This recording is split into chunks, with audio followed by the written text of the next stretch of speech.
Hi, hello. Happy Christmas Eve. No, it's not Christmas Eve, is it? No, that just shows how I'm not very well. Happy New Year's Eve. Did I fool you all for a minute then? Did you all think you'd gone back in time? Yeah, oh dear. Get the lighting sorted out. Hi, Chris. Yeah, Happy New Year from the sick house. Yeah, we're all ill. My chest hurts so much from coughing. Oh dear. Hi, Munchkin. Hi, June.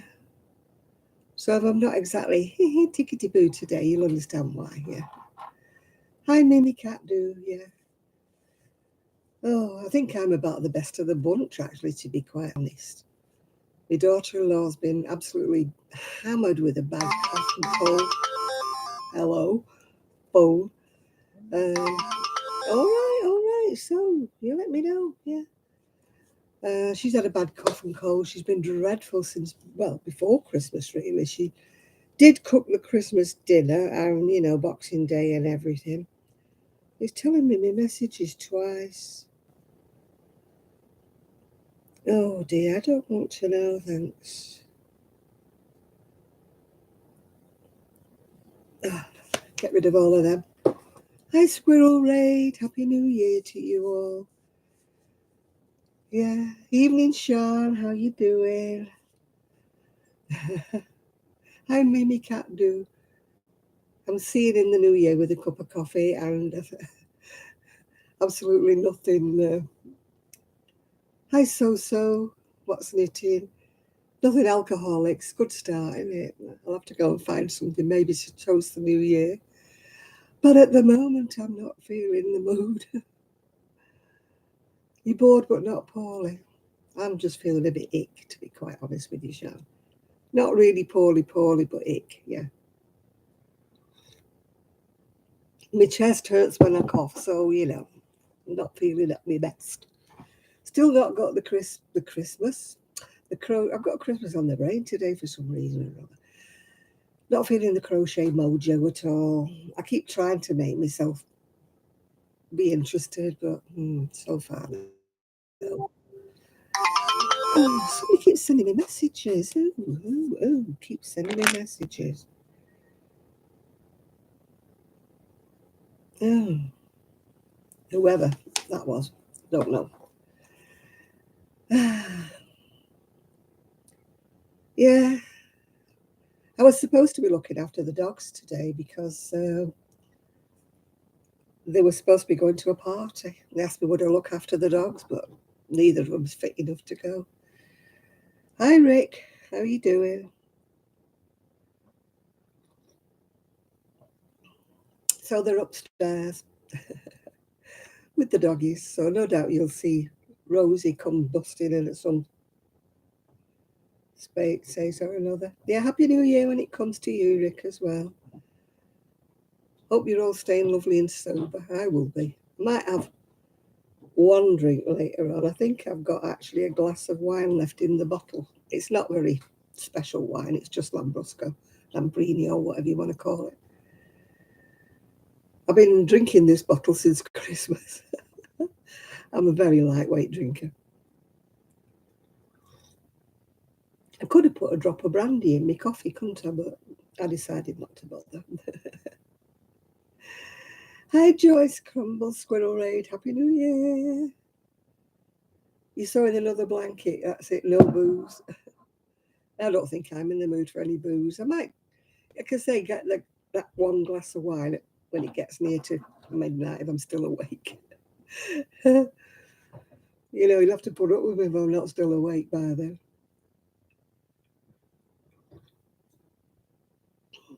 I've had either nights of complete insomnia or nights where it's taken me till about 4 o'clock to fall asleep and then I've slept till lunchtime. Yeah.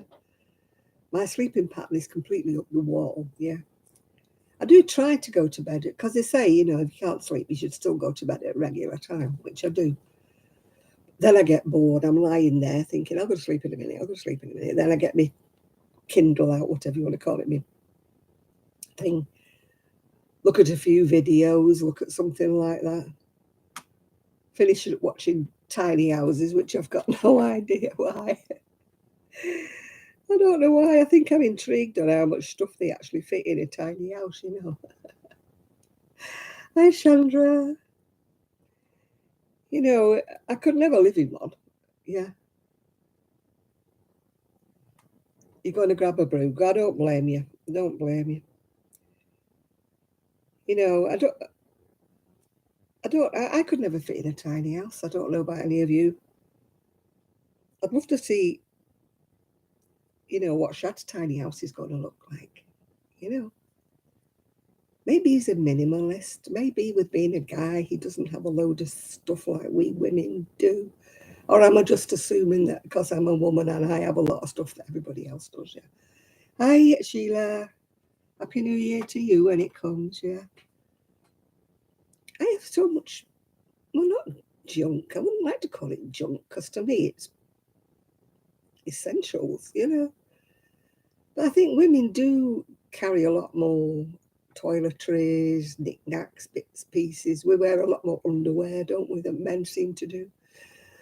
Um, we like a lot more clothes, maybe, than men seem to do. Or is it just me? Or have I only ever been married or gone out with men, minimalistic type men? Yeah. I mean, New Year's Eve's kind of like a time of reflection.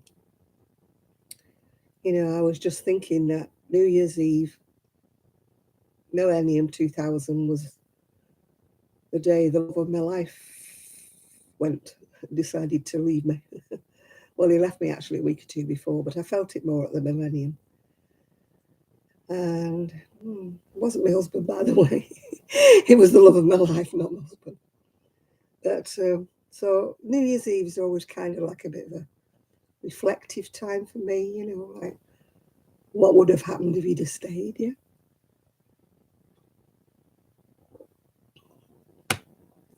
Yeah. So we'll have to see. I'm gonna need some hand cream.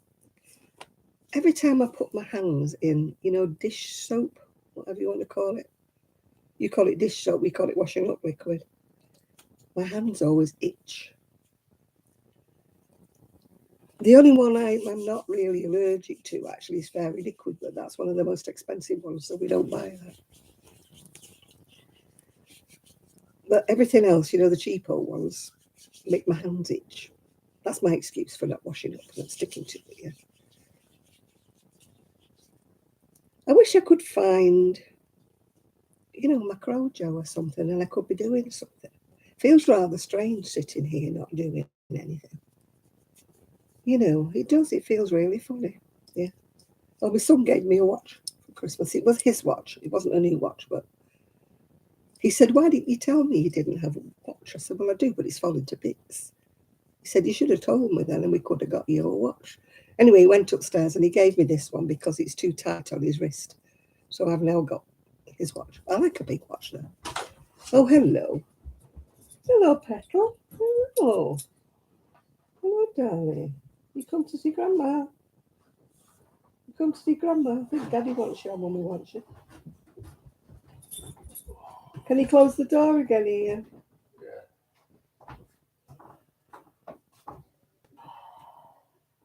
Yeah, it was Ian bringing the doggies downstairs for a wee wee. Anyway, I will show you one of my Christmas presents. We're not massive on Christmas presents here. We don't go overboard and buy each other dozens and dozens of presents. But one that I got was one that they bought me actually for my birthday. But because I'd asked for a camera, they changed their mind and gave it Christmas. It's made in Scotland. They got it when they were on their holiday. The stone is actually purple. It's not showing up very well. But purple is my favourite colour, as you know. So I've got a thistle from Scotland. Very pretty. And I bought myself a new pair of slippers, which is not very exciting, is it? But I bought myself a lovely bag, which will be absolutely no good in the rain because it's made of felt. But it's just me, isn't it? That is just me. It opens up. Sad it's got no inside pockets, but it has got a zip. so everything doesn't fall out. Well, it has a zip that won't open for some reason or another. It's caught in the lining. There it is. It's got a, but it hasn't got any inside pockets, I don't think. It looks as though it should have an inside pocket, but it doesn't seem to have one. Oh, it does, I beg his pardon. It has a little zippered inside pocket.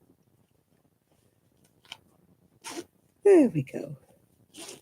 A little zipper inside pocket. I like that for my keys. So when you're coming in, you don't have to start rummaging at the bottom of the bag to find your keys. Yeah, I do like a separate. Oh, it's got a little tassel on the end of the zipper. Didn't notice that before. But it wouldn't be any good at the moment because it's pouring down. Look at the long tassels. As soon as I saw it, I thought, oh, that is so me. That is so me. But as I say, as it's felted, it's a shoulder bag. It won't be any good in the rain. Yeah. So, oh, and I did get a lovely little ornament. Where's it gone? I think it's rather cute. Oh, it's Rudolph. But as his nose, he's got a sweetie. He's got my name on it, Janet. He might look back to front to you, but it's a little wooden ornament with a sweetie. So I can't eat the sweetie unless I replace it. It's got a Lindor. So that's what I got off my great grandson. Yeah, my great grandson got me that. Oh dear. As I said, we're not massively big on Christmas presents. We don't buy each other dozens and hundreds of them. And I did get a box of Maltesers teasers. The text isn't backwards. It's backwards to me. That's funny. I mean, I watch so many people's videos, and whenever they're showing me things, it's always backwards. So I never know whether mine's backwards or not. Hi, Liz. Hiya. Happy New Year to you when it arrives, yeah.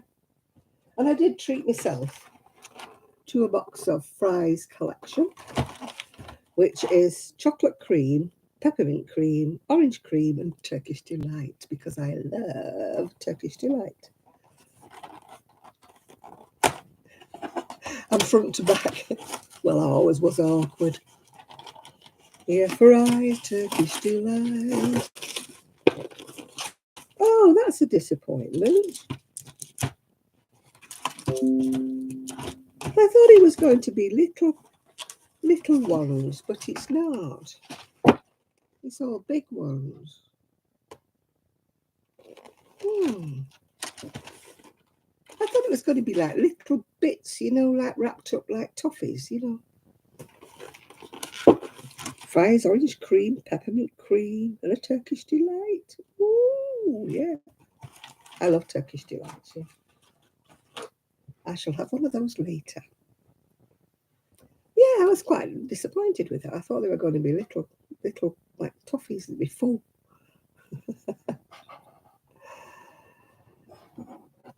I didn't get any this year. Oh, yes, I did. I got the Maltesers. But apart from that, I bought them myself, yeah. I had the milk tray. I started those last week, didn't I, when I was on here? They've all gone now. Well, I ate the ones I liked and I put the ones I didn't like for the rest of the family to eat. Because if they've got nuts in, I don't eat them. Oh, and I did get some dates, but I bought them myself. Some dates. They've nearly all gone, actually. I love dates. Look at those. I love dates. Oh, hello, she's back. Hello, little girl. You back again?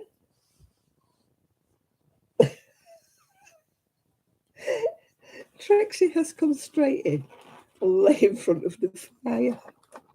She is a girl who loves the warmth. You're a cheeky girl. No, Rosie, no. You're a cheeky girl, Trixie. Yeah, she's lay on the hearth rug. The rumours will start now. I got to pay for my dates. Yeah, I did. I had to pay my dates. Yeah. Yeah, I don't mind paying for dates. I've not seen chocolate coloured dates. Chocolate covered dates from Lidl. I don't go in Lidl, but my daughter-in-law does. But I'll have to ask her to get some.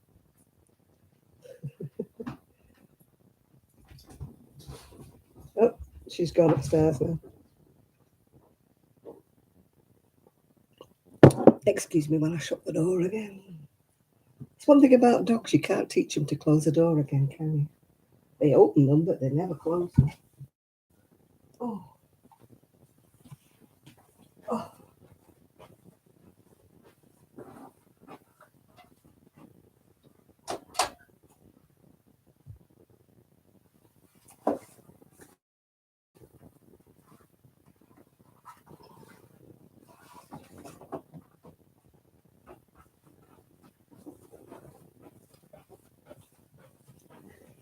I reached out my 2 books since we lost Vivienne Westwood this week.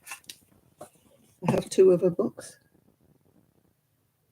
So I reached them out to have another look at them.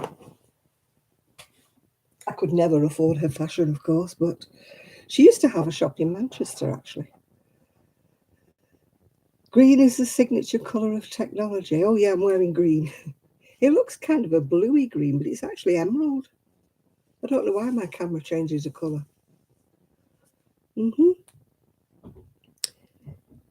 Yeah, she used to have a shop within Westwood in Manchester. I didn't dare go in because I could never afford anything. You can get chocolate oranges there, Nana Michelle, yeah. We've got a shop in Fleetwood that looks a little bit of a dodgy shop, to be quite honest. And that's supposed to have sweets from America, but I've never been in it. It looks a bit dodgy to me. We do have a very nice old-fashioned sweet shop on Fleetwood, on Affinity, that used to be called Freeport. And they sell all the old-fashioned sweets, in jars. They're all measured out for you. Quite expensive, but you can get anything you want there, even sherbet, stuff like that. I went in there and got some mints because my daughter-in-law loves mints, so I got her a packet of mints. Oh, I know, American chocolate, I'm sorry. Somebody sent me Hershey bars one time, compared with our Cadbury's. Yeah. I think it's because you put corn syrup in your chocolate. Yeah, I've never heard of C's. That must be your local chocolatey. We've got Fry's, Cadbury's, we've got Hotel Chocolat, but who can afford that? Thornton's. I mean, the shops have actually closed, but you can still get them in places. But there's a big Cadbury shop. I meant to take photographs when I was in Freeport, but my back was hurting me so much because we'd got a lift there, so I had to walk around the shopping bit. It's like an outdoor shopping precinct-y thing. So I took my camera. I intended to take pictures. But my back was so bad, And in fact, the girl I was with, I said, I've got to sit down. I can't stand it anymore. And she said, you look dreadful. And I thought, it's just what you want to hear, isn't it? God, you look dreadful. And I said, yeah. I'm one of those people, if I'm in pain, it shows on my face. I can't disguise it, My friends always know, by looking at me that, yeah. So we got a big Cadbury's shop, which I would have loved to have shown you, because they had everything that Cadbury's makes was in this shop, and all the stuff, yeah. But, sadly, I just bought what I needed to buy, came out and sat on a bench, because it was like hopping from bench to bench, That's the way I made my way down. When you could see the end where you're going to go out and it seems oh, there's such a long, long way away and you're thinking, oh my God, I've got to walk all that distance. And I met somebody who knew me and they said, where's your scooter? And I went, oh God, I wish I had it with me now. There's a Cadbury's museum. I actually Well, I was quite disappointed. We went on a trip once. My neighbour, who sadly passed away, that lived next door to me where I lived before, she celebrated her 40th. We all went on a magical sort of mystery tour, but we finished up in Hull, of all places. But on the way back, we went to, I think it was Bourneville, or was it Cadbury's or wherever. He built a whole complex, a whole village for his workers, this guy. But because they were Quakers, there was no pubs. They weren't allowed. There was no shops that sold alcohol. There was nothing like that. And I was quite disappointed because I thought we were going to be looking around a chocolate factory, not looking at people's houses. But it was actually strange to see it because he'd never made any provisions for anybody to have a car. All their houses, I mean, they still occupied the houses, but obviously not all with the workers. They're bought by other people now. But there's nowhere to park your sort of car outside your house. And I often wondered how they got on when they were removing house. Because there was nowhere to take the removal van. The poor removal men would have to park on the road and carry whatever it was all the way across to the houses. But they were telling us funny stories. They were saying, like, would there not be anywhere to buy any alcohol or anything? That people suddenly took up musical instruments. And it wasn't that they wanted to play in a band. It was just that they took the musical instruments out. And the cases were actually empty. They'd like play the big bassoon or something. And they were always empty. And they used to come back with the booze inside their instrument cases, so that they wouldn't know that they were being spied on or whatever to bring it in.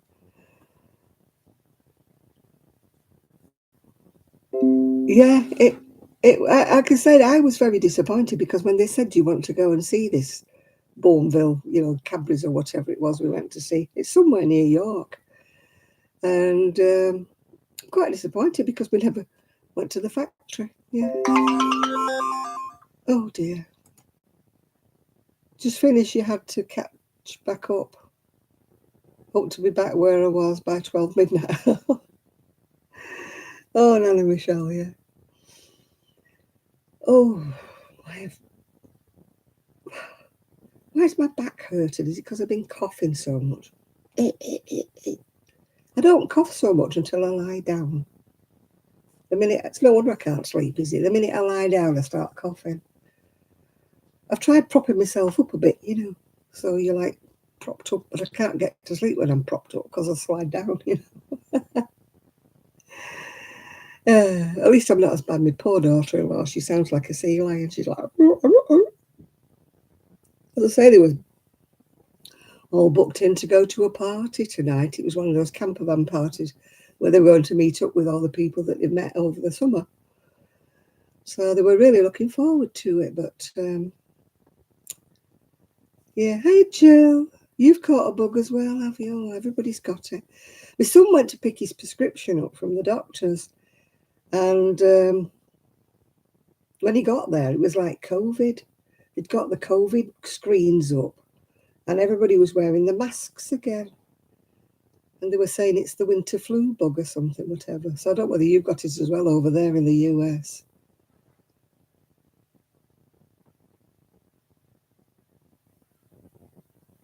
Yeah, I think it's all. I mean, if you're a scientist, I think you can guess what's in chocolate, can't you? Kit Kat's not bad here. It's still okay here, yeah. I don't know what they're doing in America, but it's okay here. I like the Hotel Chocolat, but boy, oh boy, is it dear. So expensive. Your friend put it. You want to stand there looking at it because they're works of art. They really are works of art. But to buy a box of chocolates from Hotel Chocolat is woo-wee, yeah.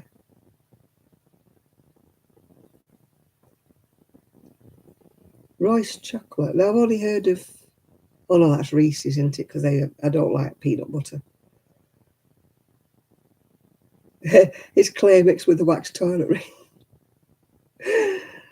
that's it. Like, I bought some Turkish Delight ones from Turkey, thinking, hey, it'll be great. It'll be great. When I opened it up, it was like eating a wax candle. I was so disappointed. And you would think in Turkey, where Turkish Delight comes from, it would be absolutely superb. But this just tasted like a wax candle. It was awful. I threw it all away. I bought boxes for everybody and we just threw them all away. It was awful.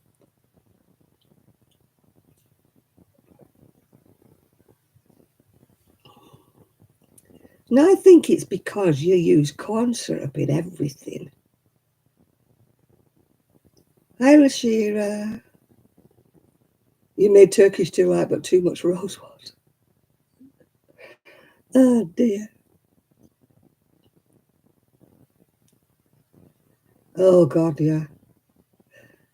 I watched a program on TV where this person who was doing it went to this woman who was making Turkish Delight, and it looked absolutely gorgeous. So I thought, right, I'll look them up on the webpage because they were in the UK. Whoa, whoa, whoa. That was so expensive, I didn't bother. Yeah.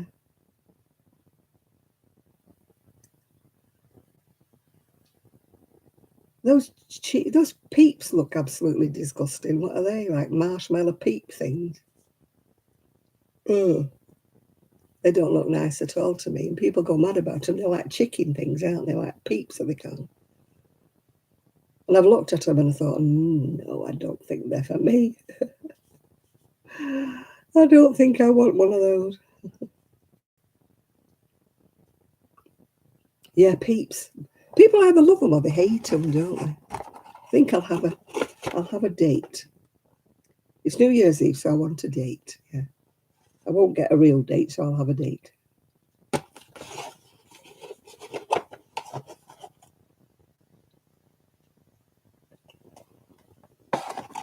They look absolutely disgusting, those peeps. I've never tasted one, but they look absolutely awful. It's like biting into a pillow, isn't it? I mean, are they marshmallow? What the heck are they? Oh, I've had this years. Years. There was a Lister's pattern, and Lister's has been out of production for about 30 years. They taste worse than they look. They look bad enough. I loved it. I don't like figs. I don't like the seedy bits in figs, but I love dates.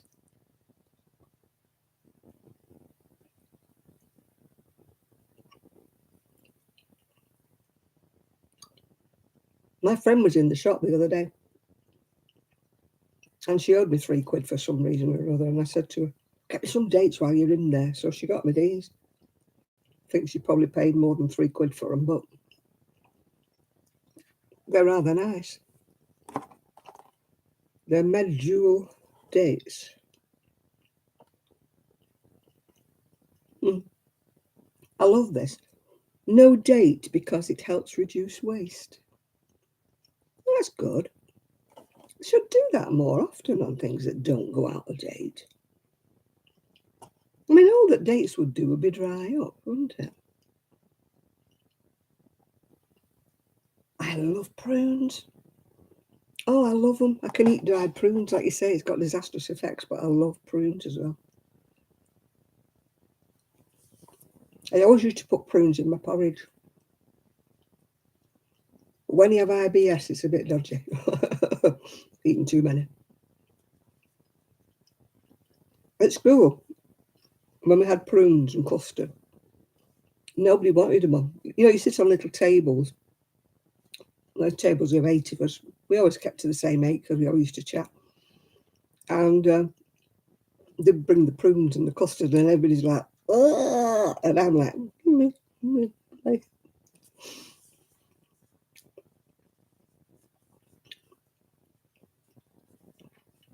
I used to eat all the prunes and the custard.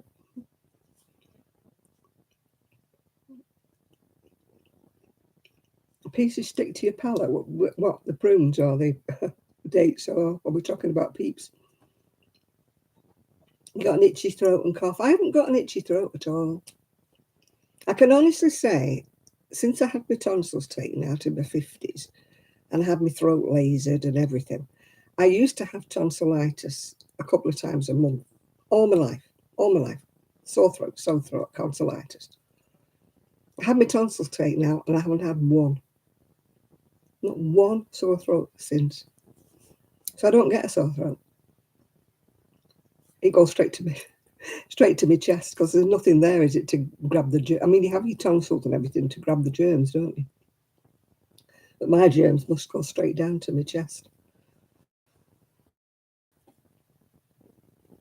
Yeah. Shan likes Japanese sweeties, don't you, Shan, if you're still here? She went to make a cup of coffee and never came back, I think, yeah.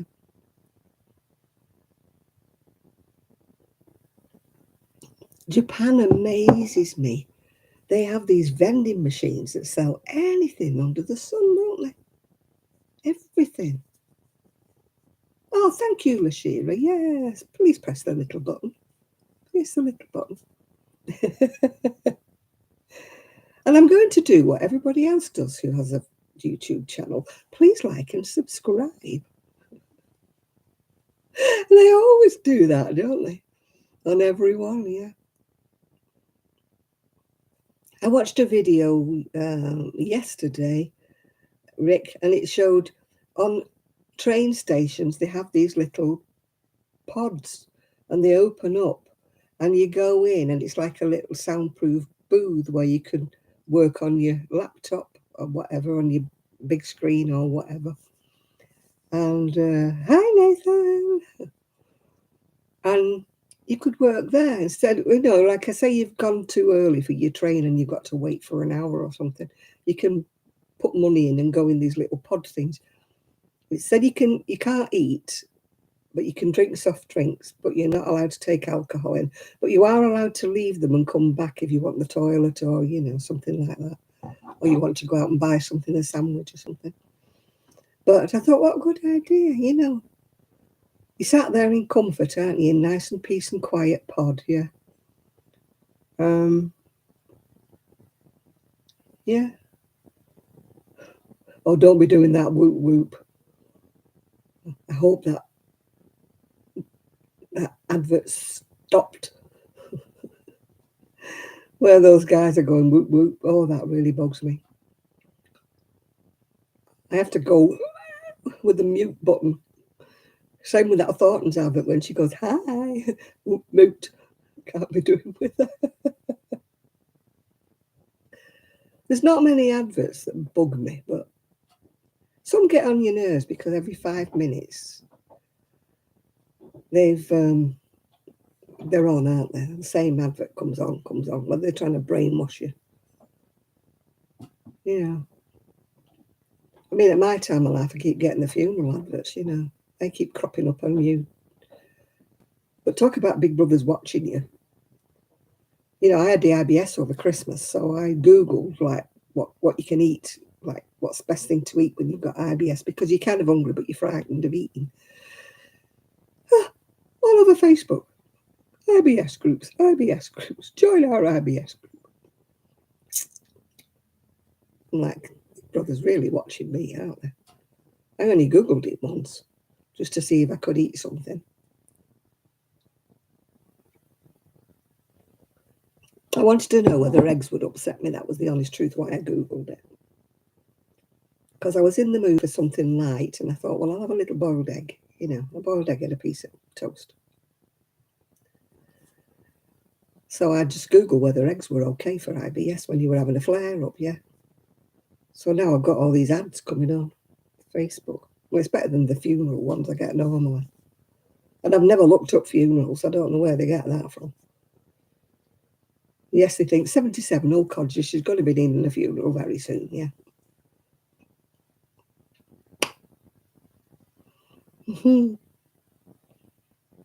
Yeah, I'm really sad about Vivienne.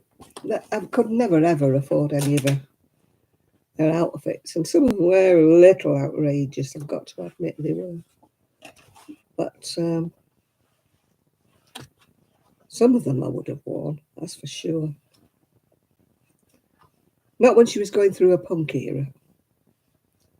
I don't think I would have worn any of them then. But, you know, some of the Kings I would have watched. I would have worn. Oh, look, that reminds me of my handbag. That's nice. You could put that on a sweater, couldn't you? All knitted flowers and embroidery. That'd be nice on a plain sweater. It's very... Of course, I'm a fan of Iris Apfel as well.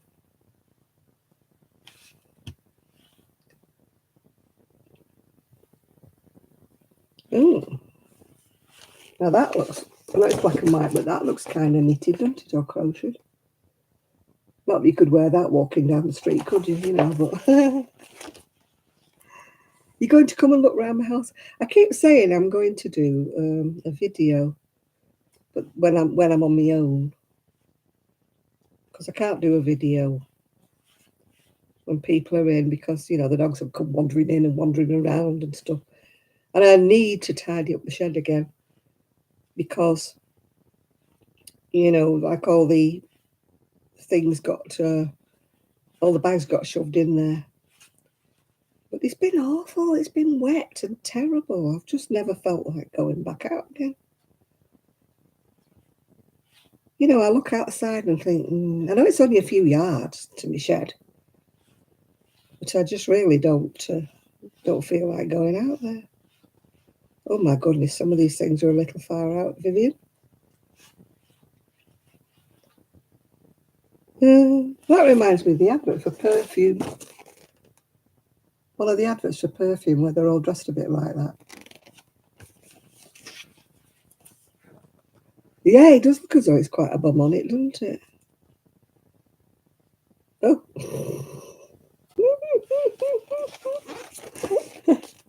A pair of tights with the leaf embroidered on them. She's not nude, I can tell you. She's wearing a pair of flesh-coloured tights. She did have a lot of sort of vision, didn't she? I think I would dress a lot more outrageous. But not here. Oh, gosh, no. They look at me a bit funny when I wear my weird hats. But I would love, you know, something like that. God, that's my kind of fashion, that. Wowee. I would love to wear that, yeah. Oh, hi, Susan. How are you doing, chicken? Hi, Shad. Happy New Year. I want to see pictures of your little house. Keep looking at pictures on YouTube of little houses and wondering how you're fitting in. We need to see pictures, Shad. Happy New Year to you. Yeah. Yeah, Susan, I shall see you next year when we're all back into action again. But we're not back till February, I think, are we? But I think we're all going out somewhere. I think we're going for afternoon tea somewhere, Susan. But I'm sure I'll let you know anyway, because Sue's going to put it on WhatsApp. So if you're not on WhatsApp, I'll have to let you know. A vintage butt cotton. It was for people who didn't have a butt. It's a bit like the people who have the butt lifts these days, but they're not permanent. You just build them into your dresses. Makes you look like you've got a butt when you don't have one, you know. I mean, nowadays they have surgery, don't they? So they're stuck with a permanent butt, yeah. I cannot understand how anybody would want to have implants put in your bottom. You know, it must be very uncomfy sitting down. Sitting down on implants. Oh, no. Oh, I don't even want boob implants, no. So I definitely don't want butt implants. Oh, dear. If you've not got a butt, you can buy that underwear, can't you, with the bits built in, you know, and put them on underneath your jeans or something. You know, if you're flat bottomed. You can buy undies, you know, with the cushions in. You don't have to go to extreme lengths and have butt lifts, do you? Man, I suppose if you're one of the stars who parades about wearing a thong, you know, maybe you do. And so where did he put the scars? You know, you're bound to have scars, aren't you? You know, where did he put them? Underneath them? Nah, sorry. I only want scars I have to have. I don't want scars I don't have to have it. Hi, Jean. How are you doing? Yeah. No, I don't think I do. Oh, and another thing I keep getting. Adverts for facelifts. Do I look that bad? Keep getting Facebook. I even got one on WhatsApp. Somebody sent me a facelift. We do this, that, and the other for so much, so much, and so much. And I'm like, hey, I never looked up a facelift in my life. Yeah. So why am I getting adverts for facelifts? Must have been since I put that picture of me that didn't look too clever, the one when I took it at Blackpool. I did look a bit wrinkly, I must admit. But I am what I am. I'm not spending any money on having a facelift, thank you.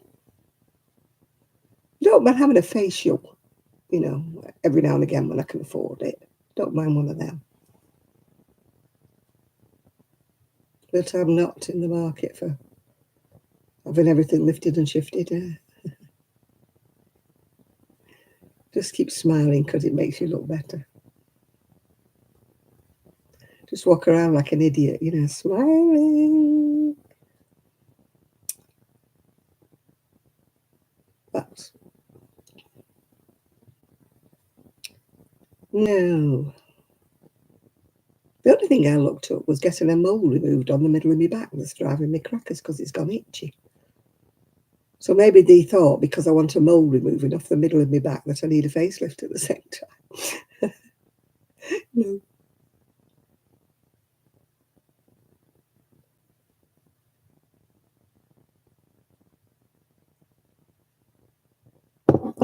I'll just stick to the sellotape.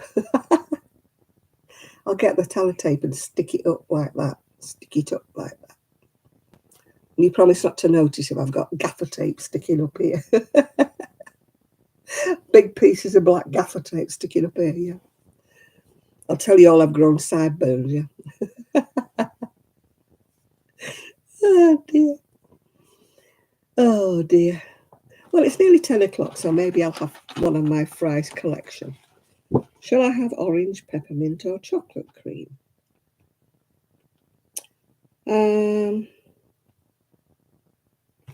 I'll just have the chocolate cream, I think. Oh, big boned, yeah. Oh, can you imagine a drive-through facelift? No, I've got a tiniest little mole on my back. I've had it for about 30 years. It's colourless and it's about the size of a pencil end. Very tiny little thing. But it itches me and itches me and itches me. And I'm absolutely fed up of it. So I'm going to see. Well, I don't even know if I can have it removed yet. They have to have a look at it and see what it's like. But every time I've asked a doctor or a nurse about it, they keep saying, oh, it's just dry skin. You just need to moisturise it. Well, I've been moisturising it for 30 years and it's not gone away. But it's really, really itchy. It's not gone darker. I've looked it up. It's colourless. But, oh, look, fries. Yeah. So, I had an appointment actually just before Christmas, but she had to cry off because she couldn't get the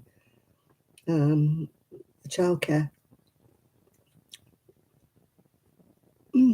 That's quite nice.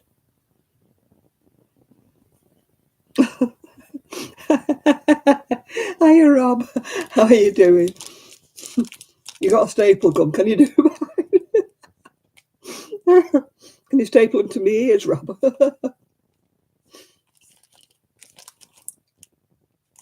How are you doing anyway, Rob? I haven't seen you for a bit. How are you doing? I do watch some of your videos. I will give you that. I do watch some of your videos.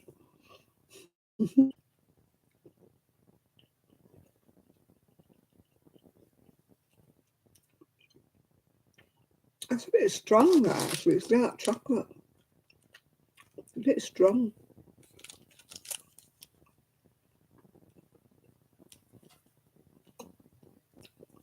So I wonder they haven't thought of that. Oh, you're totally pissed off with YouTube. I've been pissed off with YouTube for a long time, but I still go back. I'm still a sucker for it, yeah. They pay you now, do they? They take 44% off you when you do earn anything, so it's a waste of time doing it.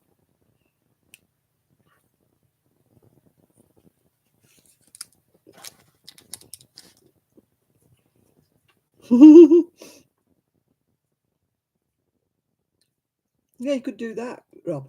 Reupholstery and a facelift shop. Chairs and chins.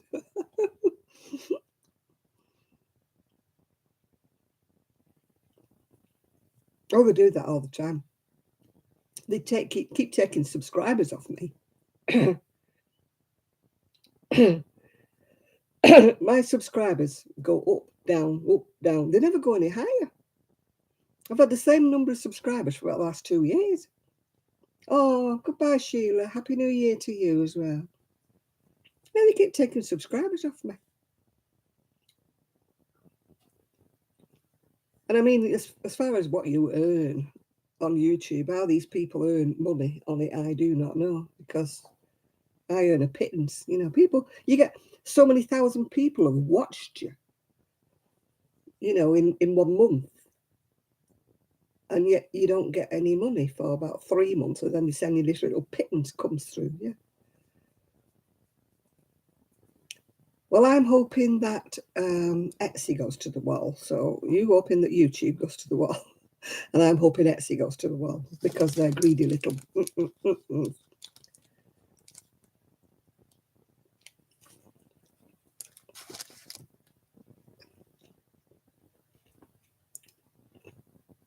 If you think YouTube takes a high percentage, you should try Etsy. Maybe you should TikTok. I've never got the handle of TikTok, yeah. I know, Rick, I don't know. My subscribers have stayed the same, more or less. Up, down, up, down, up, down. They keep taking them off me. I've got 7,300 or something. I've had that many. In fact, I think I had 7.5 about 2 years ago. So they're not going up, they're going down, my subscribers. And I'm sure people are leaving me in droves. Apparently, YouTube take subscribers off you if they haven't visited you for a while or something. It's nice of them, isn't it? That's why sort of thumbs up and things like that are quite important, really, because, it helps you to raise your profile.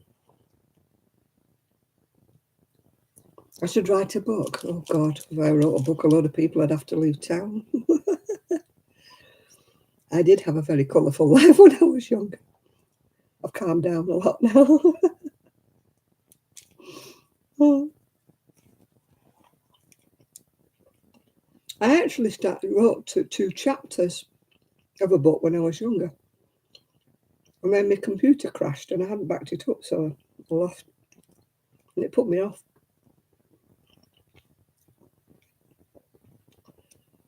I don't think my daily life is that exciting, though, Rick. Staying in bed till dinner time isn't exactly a bestseller, is it?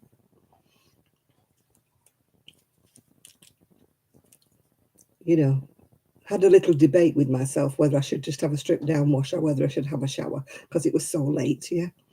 It's not exactly bestseller material, is it?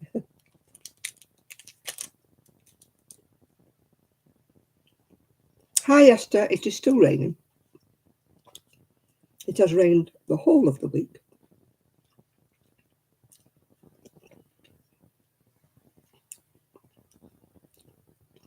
Morning routine. Oh my giddy, me crawling out of bed.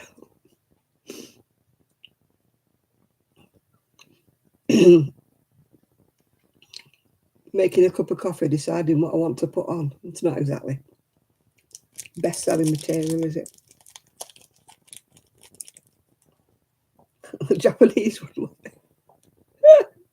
Maybe I could say I was big in Japan, like the Nolan sisters do, if you know who the Nolan sisters are.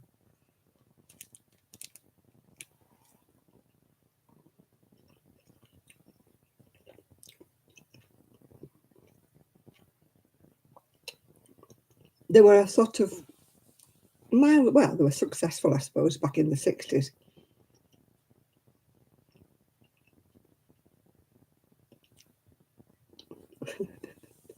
Think I know what you're going to say next, Rob.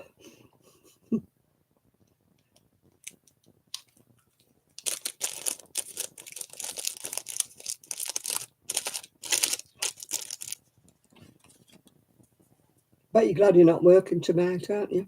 All drunks about.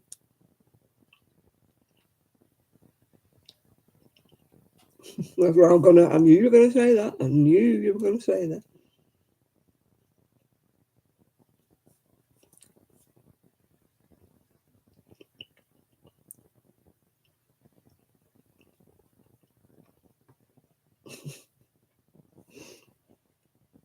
I didn't eat the prunes, Rick, and I was in the bathroom all this week.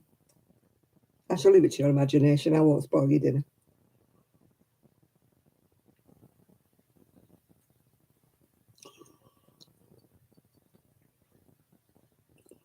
When I'm bad, I feel like taking my duvet in there with me, you know.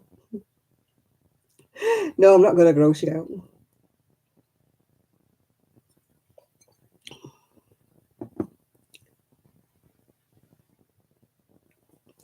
It's very cold in my bathroom as well. So sometimes you have to rush and you haven't got time to put your dressing gown on. You're just there in your nightwear. And you sit there and you're there for quite a while and you're like, I'm flipping freezing.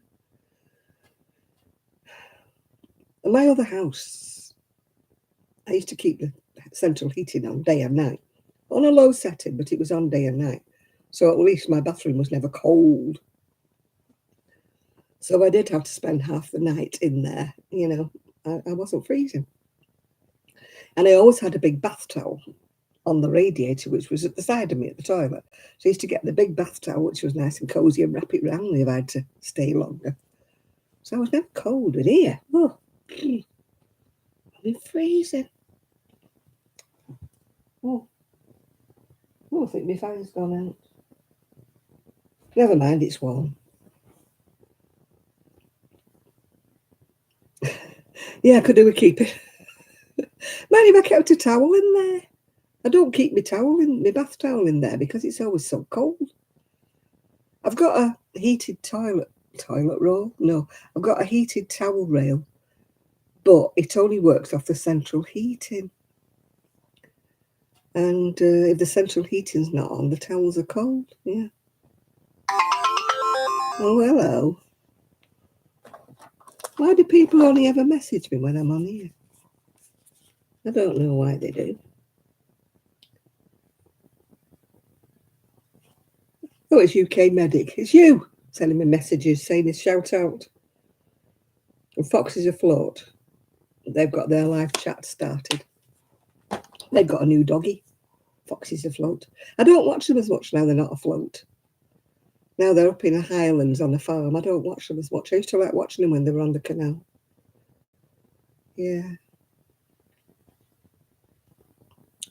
Oh, talking about canals, if anybody saw the message that Trev put on, say that he was going to go live and start dishing the dirt, it wasn't him that put that on. It was his friends mucking about. He's not doing anything like that at all.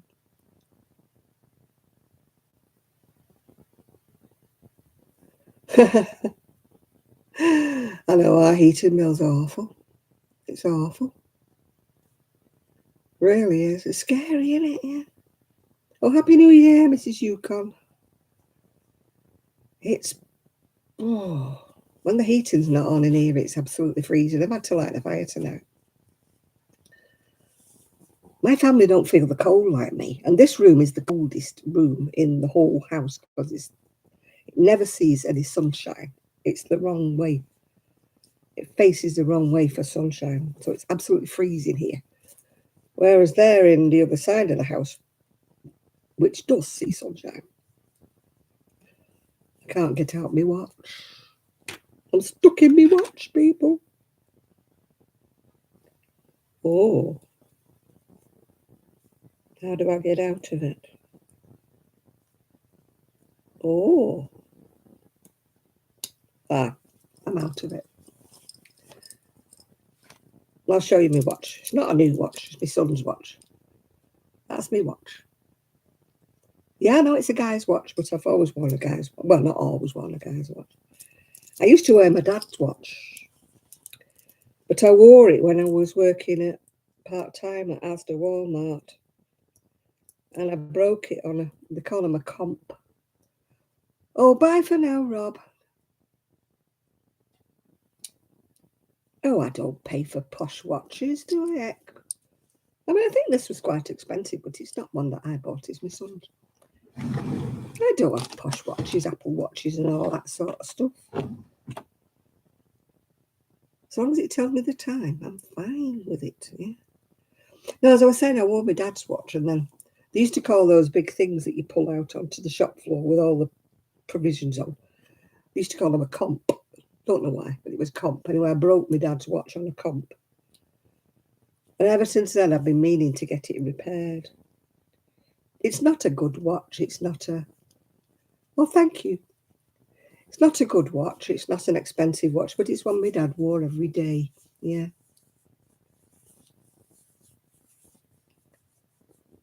Oh, I don't want things like that on my watch. It's bad enough my phone keep telling me things like that.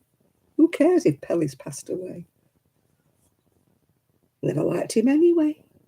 He was a druggy womanizer, wasn't he? He might have been a good footballer at one time in his life, but his father, I don't know how many children, but I don't know how many women, so I don't see why that's anything to be proud of. As far as I'm concerned, I don't care about Pelly. He's the GOAT. Well, I don't care what he is, but he obviously didn't keep it in his trousers. Greatest of all time, yeah. He might have been at one time, but what's good about him now? He was a drug addict, wasn't he? And he had hundreds of kids everywhere. With I don't know how many women, 40 odd women he said he got kids with. It's nothing to be proud of, is it?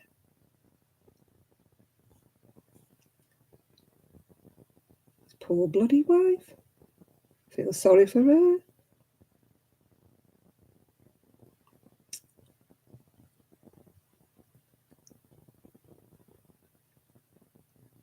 Celebrate his achievements. No, I'm not a football fan at all. Not at all. They're all overpaid, overrated. No, I'm not a football fan. So I don't need to celebrate his achievements.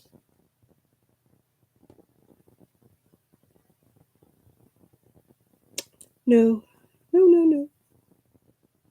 I'd far rather feel sorry for Vivienne Westwood, even though she was 81, yeah. Tom Brady, I don't know. See, I don't follow American athletics or anything like that. I don't follow them. I don't follow English athletics, really. I know certain people are because they're always in the headlines and you're thinking, what the heck, what have they done now? I'm just not a sport person. You either are or you're not, and I'm not. Never have been, never will be. There's no sport that I follow, no sport that I want to watch. There's nothing at all. I'm just the least sporty person in the whole wide world, I think. Whenever it comes on the telly, I always switch over. No matter what it is, I just switch it over. I've got a friend who loves golf, and I'm like, golf? I like watching golf. How boring is that? No, just not a sporty person. I don't know whether anybody else is, whether it's just me. No, I don't watch it. My ex-husband watched anything to do with sport, and he drove me insane. We had one TV back in the day, one TV. And he used to go mad with me because I used to go and take baths for about 2 hours. Take me book upstairs, and he used to say, why don't you sit down here with me? What's wrong? And I used to think, because you're watching flipping football and everything. Hi, BB. We had a sick bay Christmas. Everybody was poorly. We're still not right. So I'm hoping the new year brings a bit better health for all of us here. Yeah. So I used to get in trouble because I used to wander off, and I used to go baking or something like that because I wouldn't sit in the front room with him. He used to say, "Sit next to me. Sit there." I said, "No, you're watching football, cricket, horse riding." He didn't like horse racing. That's one thing he didn't watch.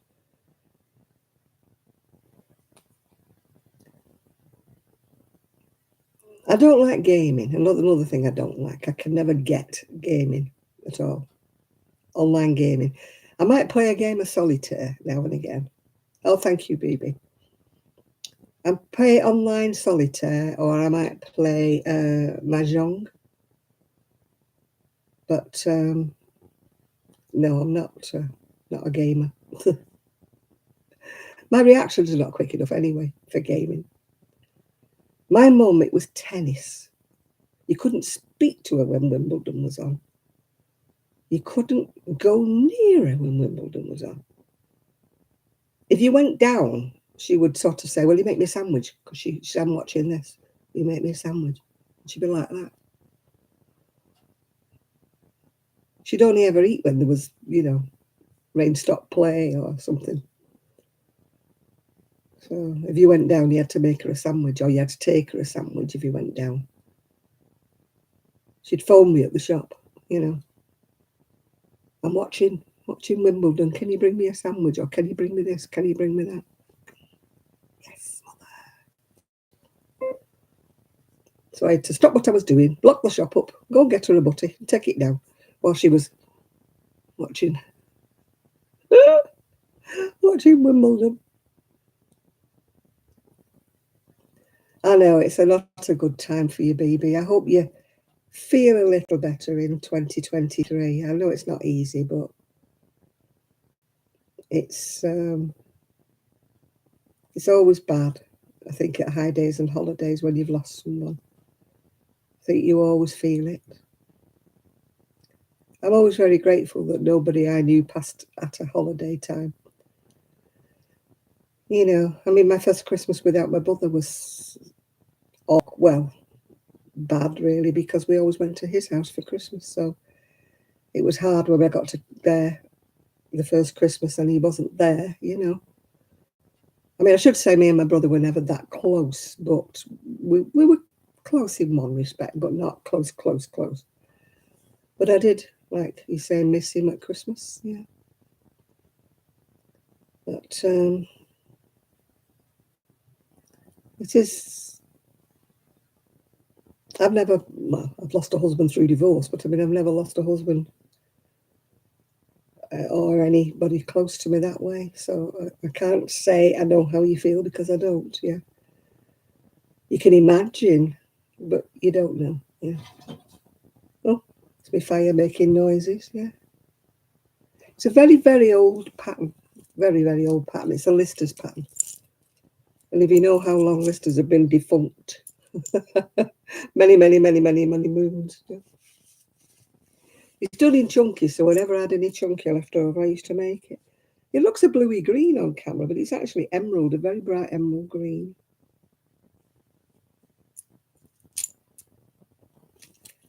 The same with the jewellery. That's emerald green. It looks bluey green on here. It's like my curtains. My curtains are actually green, but they look blue on camera. It changes everything. Well, it is with me, because I've got that many layers on. I'm like an onion. I've got my thermal vest on. I've got my long sleeve top, and I've got my cardigan on. The black eyed peas. I don't think I fancy cornbread, but black eyed peas I might like them. You had them for good luck. I had what did I have? I didn't want it. I didn't like telling my daughter-in-law I didn't want it because she'd made it. But I only ate a bit of it. I think it was a cheese and onion pie or something. I ate some of it, but the rest of it went in the bin. I've not been eating. Just not been eating. at all.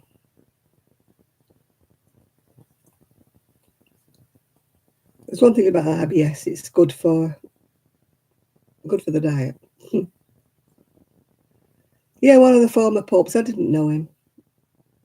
Obviously, I didn't know him personally, and I can't remember who the pope is anyway. I'm not a Catholic, so I don't remember who popes are. Sue, I spoke to Sue 2 days ago. She had no water for 3 days because her water pipes froze. And but apart from that, she's all right, yeah. I don't know the popes. I don't take much notice, Rick. Honest to God, I don't, yeah. I don't even know the current one was. You just told me it's Pope Francis, but I didn't know that.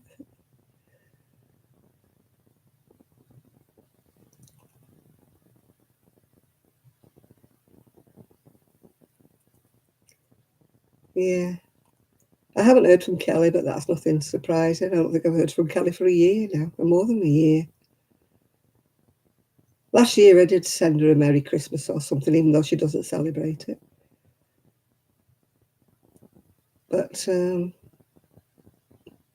don't think I had a reply. I don't think I've had a reply from her in 12 months. So there's only so much you can do, BB, and if they don't reply, then you just take it that they don't want to be bothered, so you don't bother anymore. You can only do that so long, and if nothing comes back, you think, no, doesn't want to keep up with me. She's obviously got things in her life now, maybe new friends or something. Yeah. Oh, Shad, you're still here. I was missing you because you didn't ask me about my necklace. It's emerald green, by the way, not a bluey green.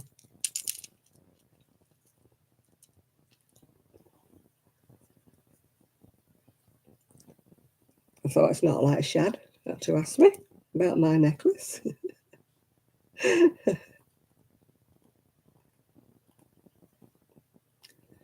My family, half of my family is Catholic, but my generation tended not to keep the faith. None of my, some of my cousins. She got married, but only in the Muslim faith. She didn't get married as in UK legal marriage. She's only married in the eyes of the mosque, yeah.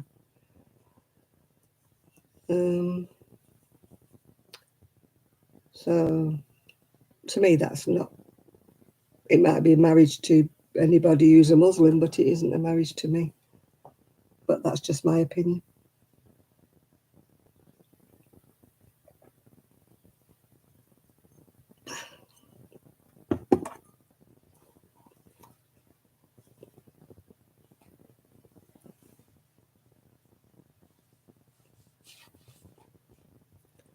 Yeah, I could say more Munchkin, but I won't. Yeah. Let's just say I wasn't particularly pleased with her. But it's her life and she does what she wants with it. But I just thought it was a huge, huge mistake. But as I said, it's her life. She can do what she wants with it. I think that's why we sort of don't communicate anymore. She knows I was upset with her, so.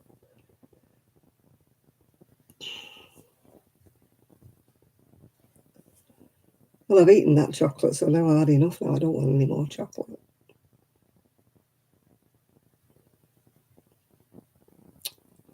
You can tell I'm poor if I'm not in the mood for chocolate, can't you? In fact, I better move it from under the light, yeah. It's not. It's not his first. You're right there, Munchkin.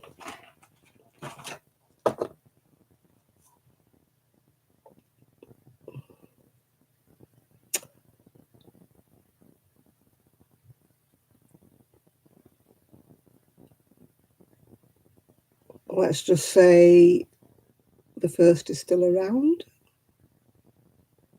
which is why I wasn't happy.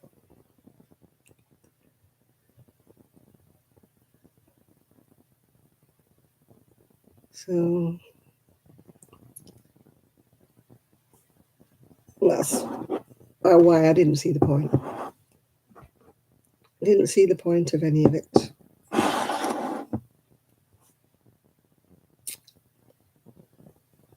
You know. Yeah, I mean, I tried to tell her in a nice way, but obviously I upset her. But you have to say your opinions, don't you? If they ask you your opinion, you have to say what you think, yeah.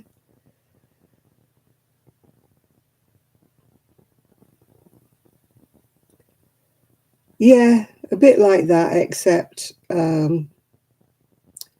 with sister wives, they all live together, don't they? And that doesn't happen in the UK. Well, I don't think it does. Maybe it does. Maybe they do on the quiet. Maybe there are certain circumstances where everybody lives together. I don't know of any of it, though. I definitely wouldn't want a sister wife unless she did the cleaning, yeah.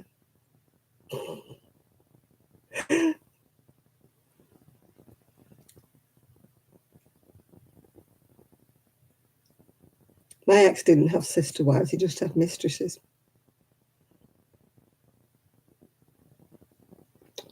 They didn't live with us, but they might as well have, because he spent more time with them than he did with me. But that's just my opinion.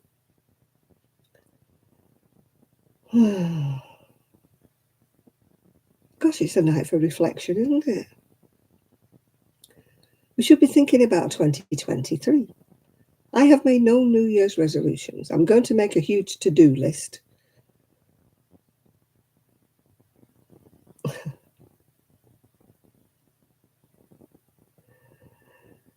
Oh, I know. I've held my opinions back in public, but as you know, I haven't held my opinions back in private.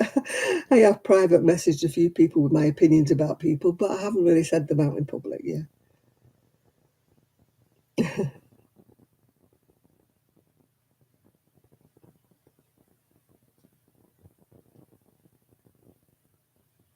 Yeah, no, this case they don't live together. No. And the first wife is not ill or anything. Very much alive, very fit and able. Yeah, that's why I was cross.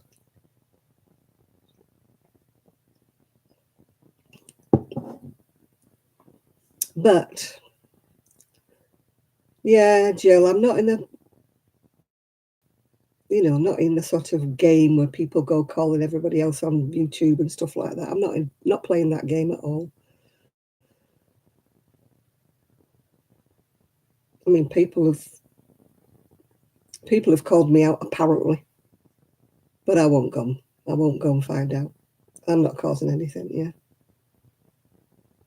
I was, Chris. I was trying to prevent her from making a big, big, big mistake, but obviously it backfired, and she doesn't speak to me anymore. I've tried ringing her a couple of times, but it just goes to voicemail. So, and she never rings me back. So I gave up. As I said, there's only so many times you can reach out to a person, and if they don't respond, then you just give it up as a bad job, don't you? It's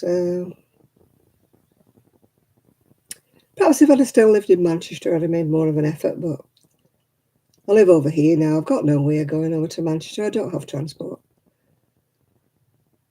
I will try to get back, not to see Kelly, but I will try to get back to Manchester when the weather feels better, because I'm going, I can get a train from Blackpool into Manchester city centre and have a look around the shops and then maybe come back again. I can always take my fold-up scooter and get a taxi to Blackpool station, yeah.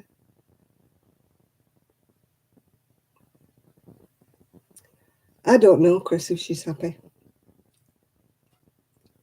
I don't know. If it's what she wanted to do, like you say, you cannot rule another person's life, can you? You cannot say what people should do. You can give advice, and if it's not taken, then things have to go, don't they? Yeah, I mean, I've got told in the past, oh, so and so saying such a thing about you on YouTube, blah de blah de blah. But I'm not going entering into it unless they say it to my face, and unless I hear it, I'm not going in guns blazing. I don't cause trouble, and I don't want to cause trouble and all that. She's not a teacher, no. She's a classroom assistant. Yeah. No, to be a teacher, you've got to go to university for 3 years or 4 years or whatever. But she's only done a course on being a classroom assistant. Yeah, she could go on to be a teacher if she ever could. You know. Oh, I know. There's all. I see it on here on lives. People are calling each other and all that, and starting trouble here and trouble there. And I'm thinking, oh, I'm going to stay out of that. I want nothing to do with any of that. No, I don't care what's said behind my back, Jill. I don't care. They can say what they want behind my back. I'm not bothered anymore. No, she's not teaching, BB. She's full time, but she's classroom assistant, which is not the same as teaching. Yeah.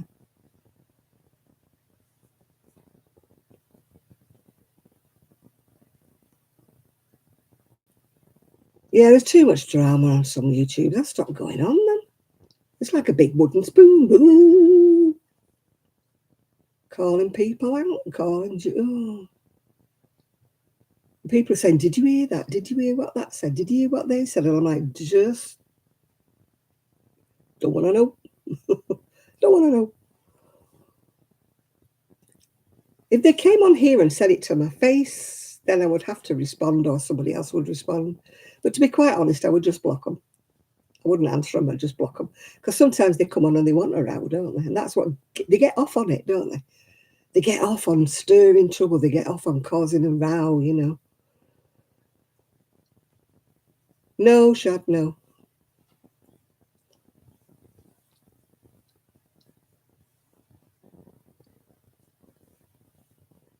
Yeah. No, I just don't. I don't want to get involved. Maybe I'm being a coward about it, but I just don't want to get involved. People come, people go, don't they?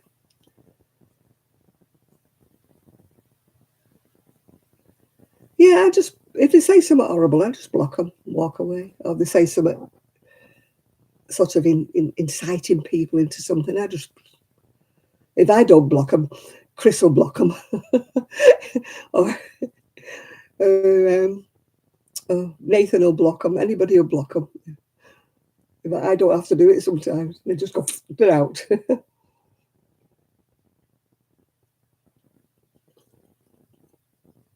Yeah, I don't respond. Sometimes, as you know, I've spoken to you, Jill, about something. Um, I would love to retaliate, but I just won't.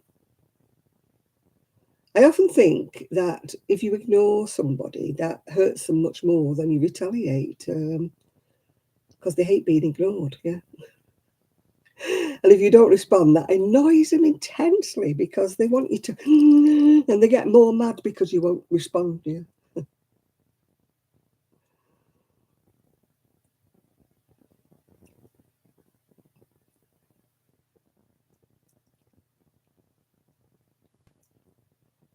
Yeah. I haven't changed my phone number, Munchkin, so people know where I am. And if they don't phone me, then they don't phone me. End of story, isn't it? Yeah.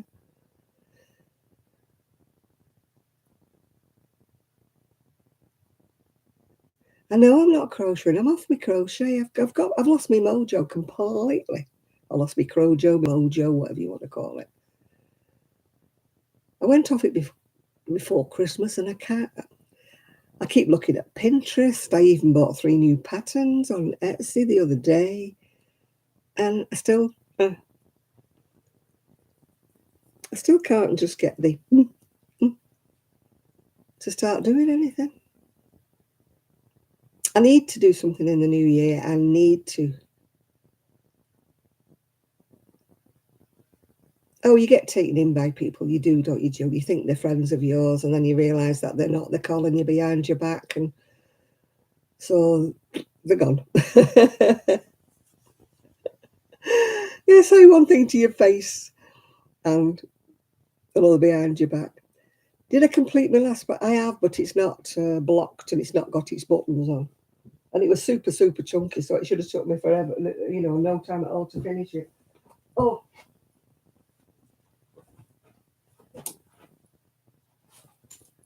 my watch keeps pinging off. No, I finished it, but it's... I don't have a green clock. It's in the other room. You're all right, Shad. I don't have a green clock. I know where it is. I'll find it for you. That's my last project. I finished it off. But it's not been blocked, so it's very rough and ready. It's not got any buttons on it. And it was super chunky that was falling apart while I was crocheting it. So I hope it stays together long enough for me to wear it a couple of times. It was in my shed, and I just didn't want to throw it away. And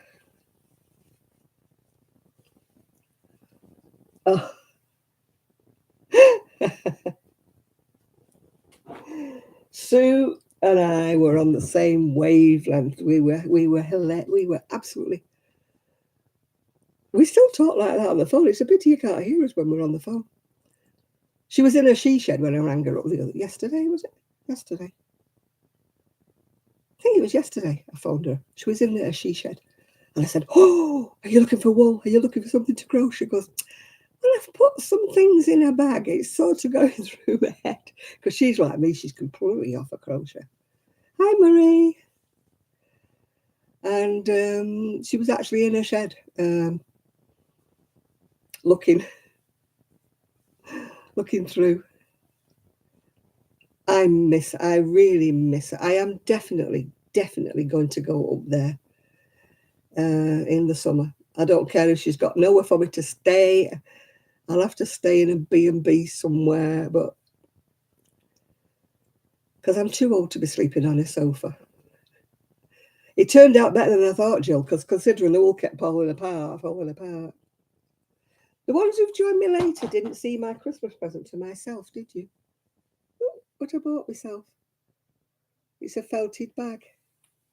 Paid an absolute fortune for it from Moonbeams and Mayhem, and it'll be absolutely useless in the rain. And I'm not quite sure what that little bit's for, unless it's to tuck maybe it's to tuck those in to stop them flapping about, yeah. But yeah, no good in the wet weather in Fleetwood, is it? It's going to be a dry weather bag. And then what I got for Christmas, I did explain we're not big on loads and loads of presents here. We just get a couple of presents for each other and then that's it. But they got me that. It's a brooch. It's purple, the stone. You can't actually see it very well. But it came from Scotland. It says Art Pewter, made in Scotland. And then my son gave me one of his watches. Quite an expensive watch. Because I said I didn't have a watch. And he said, if you'd have said that, Mother, we could have got you one. But we're not big on, as I say, we're not one of these people who gives each other dozens of presents. We've never... we've never done that, yeah. Yeah, the problem with Sue is she lives in the middle of no place. So for me to get a B&B, I would have to be in the nearest town, which I don't mind, but it's a bit of a fag for her having to come all the way to pick me up and take me back to her house. I said to her, you're going to have to buy one of those teardrop campers or something, Get yourself a camper van or something. Then I could stay in that. I'm a bit old for a tent, yeah. So, yeah, I saw the bag and I thought to myself, oh, hi, Lulu. I saw the bag and I couldn't resist it. I thought, well, I'll buy it as a present for myself, yeah. So I did. Bought it for a present for myself. As I say, it's made of felt, so it's a bit useless for this kind of weather.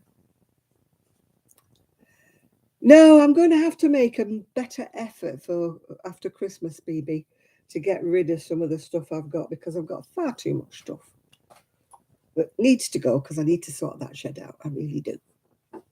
I need it as a crafting space and not a dumping ground, yeah. I mean, it was tidy until my daughter-in-law put 3 bags from the craft show in there. So they're probably clogging up everywhere. So I've got to move them, yeah. Yeah, yeah. Happy New Year, Lulu. It's what, another hour and a half over here, yeah. Yeah, well, I'm getting rid of some of the wool. I'm getting rid of some of the wool more. I won't get my money back on it, but I just want the space, yeah.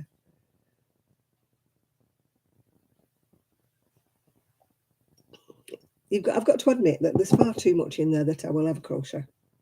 You know, I'll cherry pick. I'll pick the ones I really, really. I can't do that Marie Kondo thing where you look at things and say, do I really love it? Do I really want it? No, I'll get rid of it. My problem is I look at things and say, do I really love it? Yeah. Do I think I'll ever use it? It's got to be hard, Jill. I love everything that's in my shed. I really do.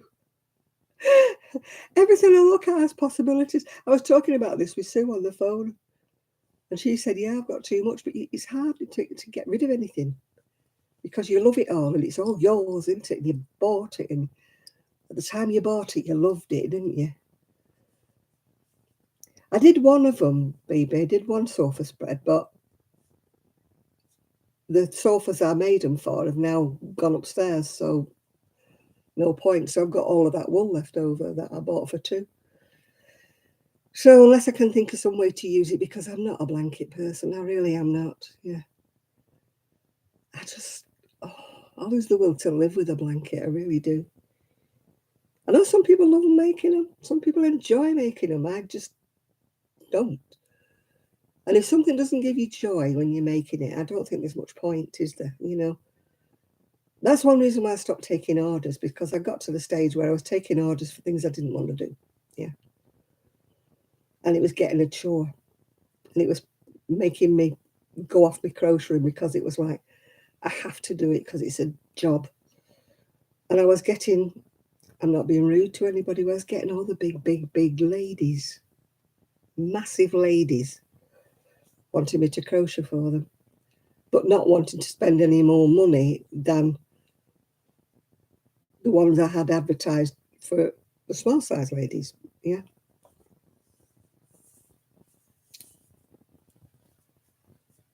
Yeah. I'm just not in the mood for blankets at all, baby. I just can't make them. You know, it drove me crazy doing that one but that one was bad because it was granny squares. But the big thing was when I had to join them all together. And I don't do join as you go. I've never understood that. I'm only ever in the mood for garments. That's all I ever want to make is a garment. I'm not in the mood for anything else. I don't want to do mats. I don't want to do dishcloths. I don't want to do towel toppers, whatever the hell they are. And no, I've seen them all a minute. I just don't like making blankets. End of story, baby. I get bored. You know, I get really bored doing the same thing over and over again. I want to do a garment that's like so much. Then you do armholes, then you do sleeves, and then you do, yeah. That's the way my brain works. That's the way I learned to crochet. I learned to crochet making garments. I didn't learn to crochet making a mat or making a baby blanket or something like everybody else learns to crochet, and I didn't do that. Now you are, yeah.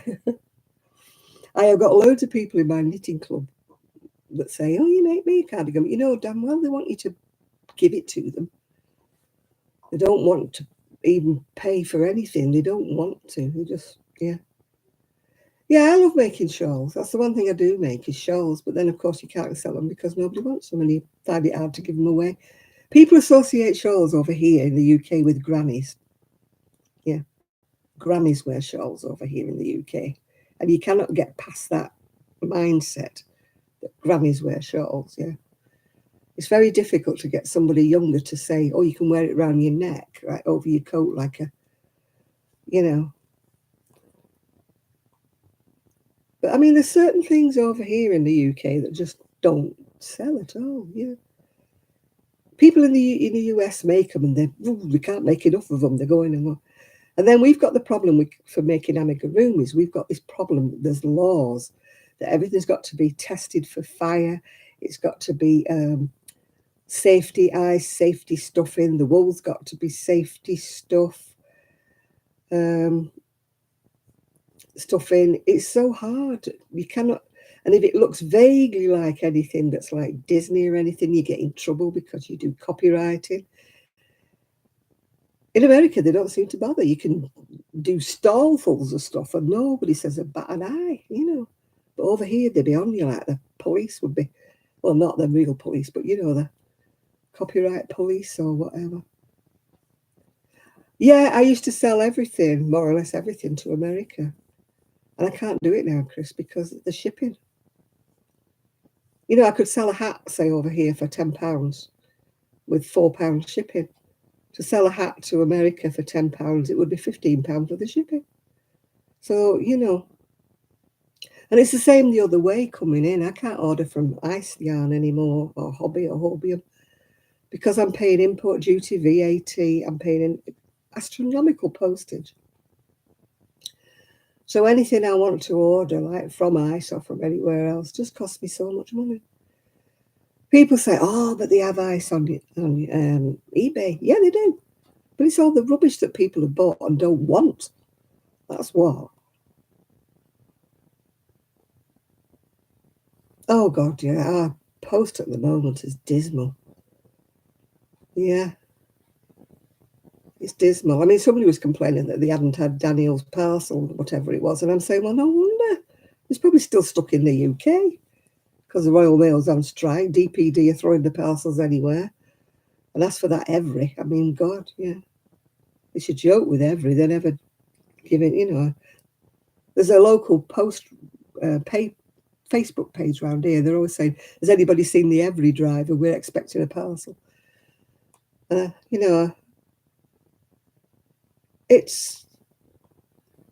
all on strike here. We don't know where we're coming from, It's just a mess. It's like accidental. You've got to use DHL. Well, when I was trying to put something on eBay, they were trying to say because Royal Mail was on strike that I should use DHL or whatever. So instead of being £3 for the postage, they wanted £6 something. And I'm like, no, it's not Daniel's fault at all. It's not anybody's fault in the UK, Nana Michelle. It's just the situation. And the trouble is, I think, if the parcels are mounting up and your parcel happens to be at the bottom, I think they tend to be sorting out the top ones, and it may take them a while to get down to the bottom ones. It's a sad situation, but it's no good getting angry about anything. I mean, I got a Christmas card. No, not a Christmas card, a birthday card 3 weeks late.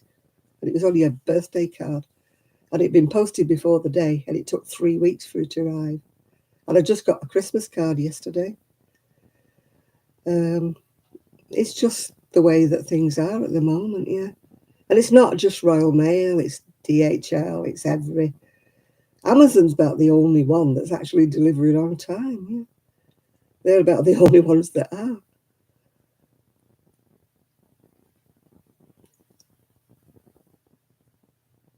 Oh, gosh, no. They're no help, Nana Michelle. Believe him. I mean, he's not telling you fibs. It's just, I got something the other day that I'd ordered. Luckily, it wasn't a Christmas present. And I ordered it 3 weeks before Christmas, and it arrived the other day, well after Christmas. So, yeah, he's not telling you fibs, Nana Michelle. It's chronic over here. Chronic. Yeah. And I mean, even, you've been cooking, Shad. What you been cooking? I mean, I send things track and trace, but even with track and trace, you can't track them. Tracking's not working, or, they don't know where it is, or they can't tell you anything, or you get in transit, which for a fact it's not. Yeah.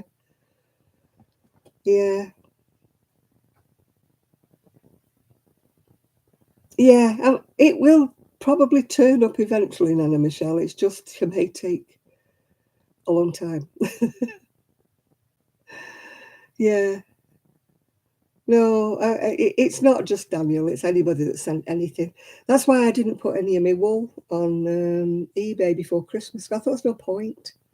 I might as well wait until the strike's all over, because I'm not sending it DHL and paying £6 for delivery. You know, you're good, Nana Michelle.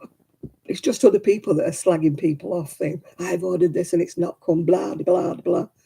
I ordered it from the UK. Where's it gone? Where's it gone?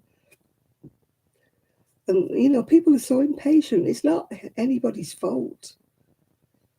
It's just the way things are at the minute. Yeah. Which piece in my shop is an extra large? Oh, I've got 2 cardigans that are humongous. Huge.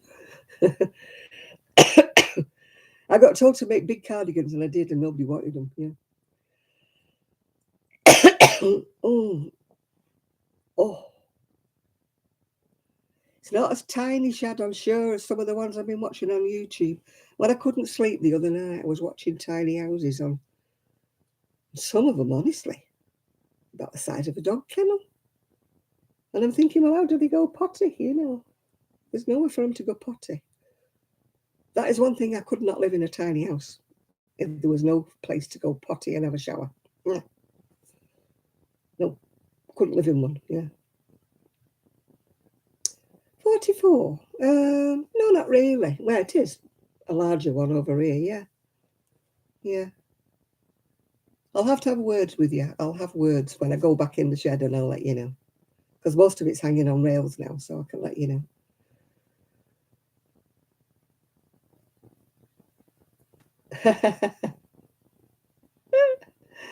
Yeah, I could never do with a portaloo or a porta potty. No, no. Having to empty it somewhere. And I can't do with digging a hole in the ground, having a compost one. Yeah. I'm afraid I'm very spoiled. Mm. Oh, I love the tiny houses, but they have to have a bathroom. Yeah. Couldn't do with one that didn't have a bathroom. Mm. But I don't drive anymore, so I'd be useless with a van, wouldn't I? And travelling around the UK with a camper van is not much fun. You can't off-road camping like you can in America. What do they call it? Wild camping or something, where you just pull up somewhere and, you can't do that over here. They'd be moving you along. They'd be thinking you were a gypsy or something, Move along, move along. Can't park here. You can't stay in. I mean, we can't park overnight like you doing, like Asda Walmart car parks and stuff like that. No. No, no, no, no, no. 2-hour limit, and you get fined if you're in that car. I mean, it's too bad if you've gone to the cafe and you've been in the shop for ages and ages and ages. You get a parking ticket. Yeah. You've got a 2-hour limit on all the supermarkets like Tesco, Lidl, Asda, whatever. You've got a 2-hour parking limit and you get ticketed. So there'll be no overnight camping in places like that.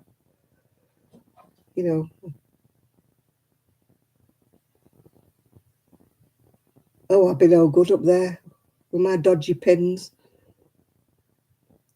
crawling up there, crawling up a ladder. I don't mind the ones that have steps, that have got like drawers, but the steps, but they're like part of the wardrobe and part of the drawers. Yeah. But I couldn't do loft ladders.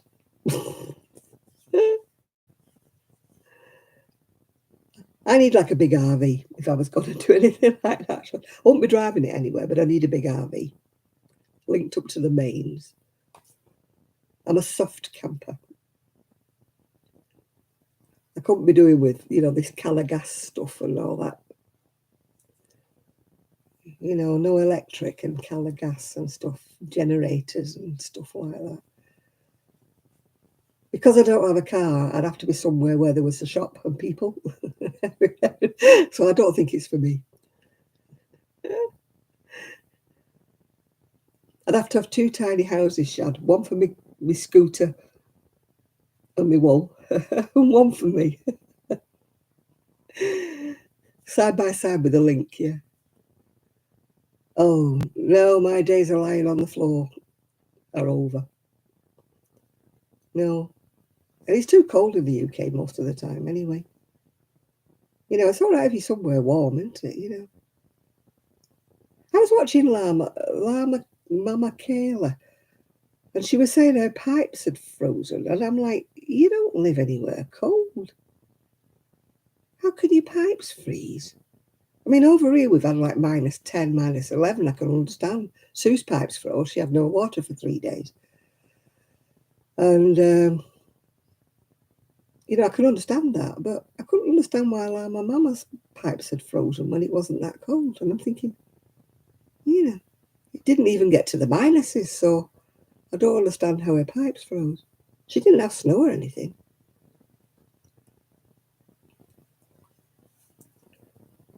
Oh no, the locks are torturous. You have to wind them things round, don't you? You have to have muscles of steel to get on them locks on the canals, yeah.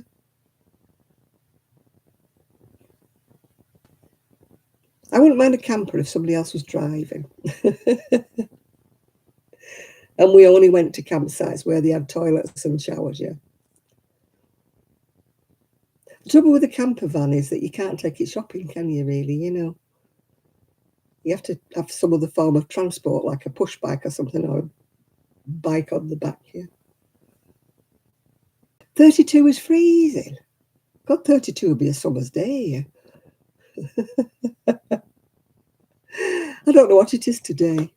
I don't know. I've never looked. It's a bit warmer today, actually. Let me see if my phone will tell me what it is today.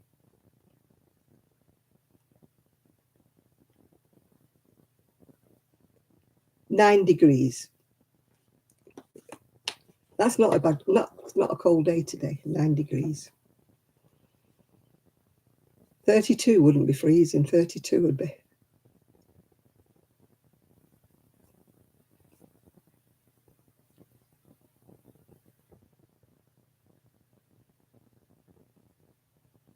Gosh. Well, Sue forgot to leave. You're supposed to leave a tap dripping, aren't you, if you think it's going to freeze? She forgot to. The person at the end house, I don't know whether she helped them out with water or what. I think there's 3 houses where she lives. 3 cottages. But they'd left theirs dripping, yeah. And they were okay, but Sue hadn't left hers dripping. And so she froze, yeah. How can you get up again, Chris, when you've laid down? I couldn't.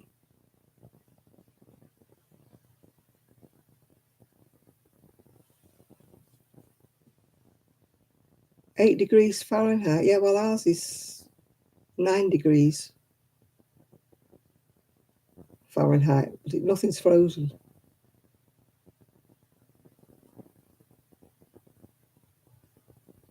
I only do Fahrenheit. I don't do Celsius. All my things are set to Fahrenheit because I don't do.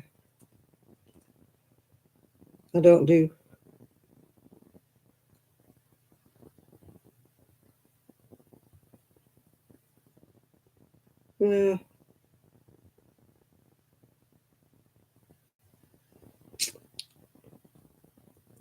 No, it's supposed to be Fahrenheit.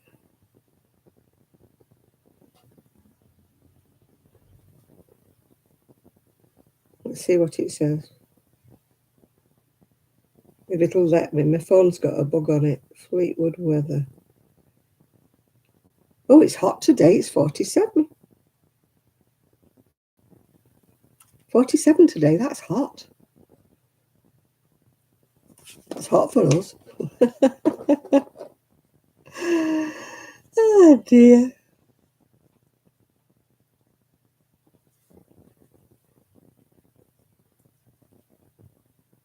I couldn't get up if I got down there, Chris. If I fall, I'm stuck on the floor until somebody comes and rescues me. I have to do, hip and bum shuffle till I get somewhere like the stairs or somewhere where I can pull myself up. I have to use like the little posts on the stairs to pull myself up. I was in the shed. I tell you when that last time I fell. No, the last time I fell, I was in the dining room, and the chairs weren't strong enough to hold me to pull myself up, and neither was the table. At home, I used to, well, at home, I keep saying at home, I had a very big recliner chair I used to pull myself up on. Or I used to do the shuffle to the stairs, and then I used to manage to pull myself up with the banister, you know, the stair rail.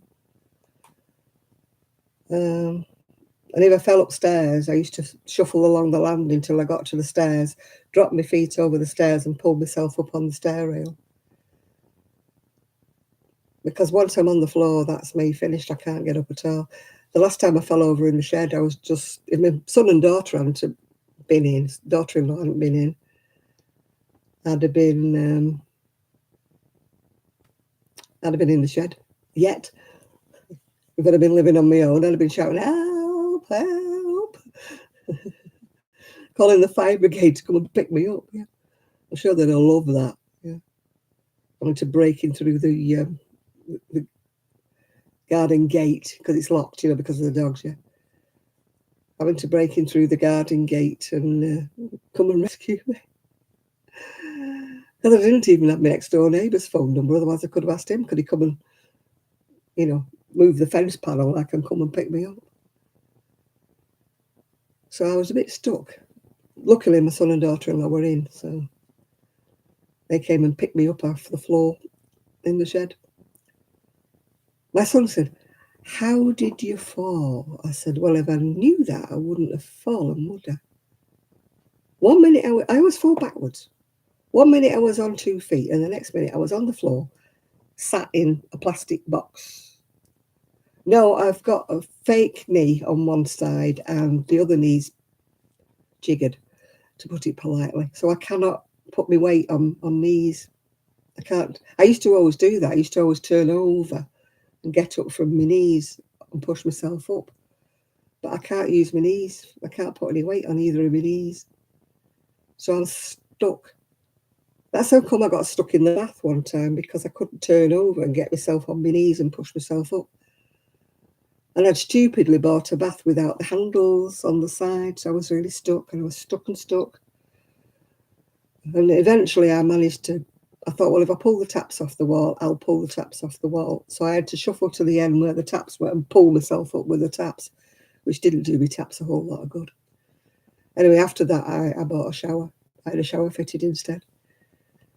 Yeah, my daughter-in-law can't put fake and jiggered. My daughter-in-law can't put any weight on her knees. She's had 2 knees replaced, but she can't put any weight on either of her knees. Neither of us can go down on our knees anymore.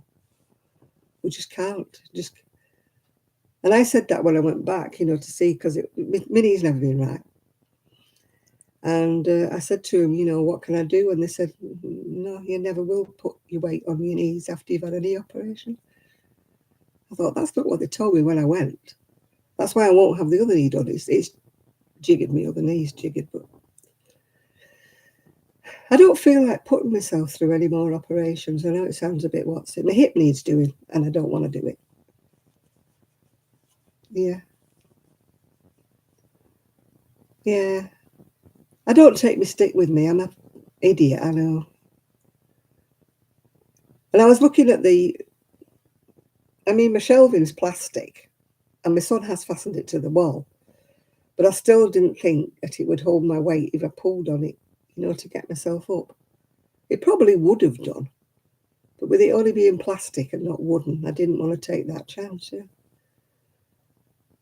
I just have a dread of falling when there's only me here, you know. I'm sure eventually I would manage to get myself up off the ground, but getting on the ground is not something I do anymore. Even doing the fire, I'm sort of having to bend right over to do the fire because I can't bend. You know, like the people saying, bend your knees, go down, keep your back straight, bend your knees. I can't do that. If I bent my knees, I'd fall over backwards. Oh, yeah, Chris, yeah. We're so well off, yeah. My door on my shed is a rubbish door, Jill. It's one of those shed doors that opens outwards, you know. I would love a proper door, you know, that's glass or something, or got a window in it, so that it lets some light in, because I've only got one window in my shed and it's not a very big one. It's about yay big. So it's always pretty dark in there. And I don't have any form of heating except one of these. Oh, you can't see it, can you? One of these kind of lights in there is all I've got.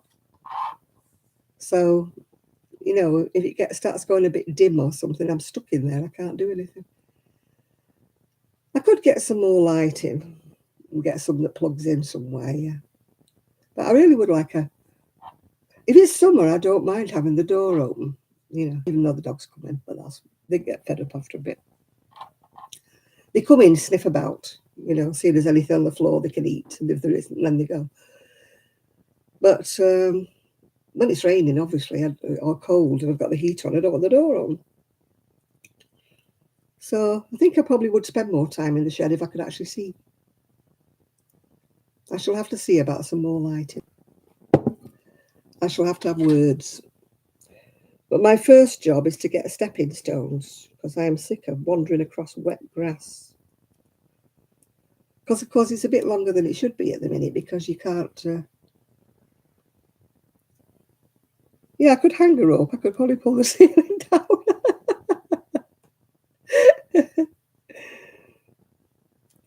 I could do with something.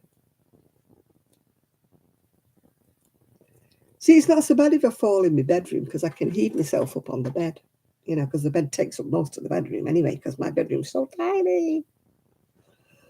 So if I fall in the bedroom, I'm fine. I can get myself up on the bed.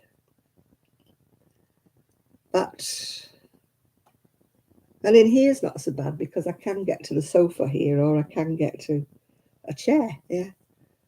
So I tend to fall in the most inconvenient places.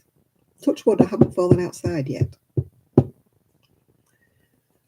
My daughter-in-law's always saying, oh, you should walk more. And I'm like, I can't go walking because I'll fall.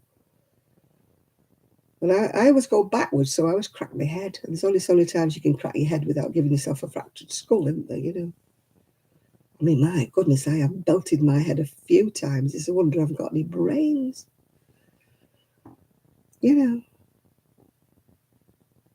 when I was at home, the number of times I fell. But I don't know why I always go backwards. I never go forwards. I mean, they tested my balance one time. They said at the doctors, they said, close your eyes. And I was like, ooh. And they said, why do you go backwards when you close your eyes? I said, balance is shot, completely shot. And they were saying, yeah, it is, isn't it? You know, I could feel myself going backwards when I shut my eyes, because he was saying, how is your balance, you know? And I'm like, no. The new gyroscope. We've got another hour yet, Nathan. You must be celebrating over there. Are you on the pins or something?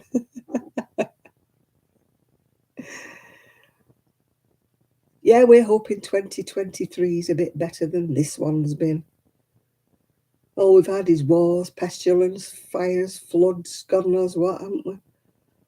This year, no matter which country you live in, it's not been great, has it?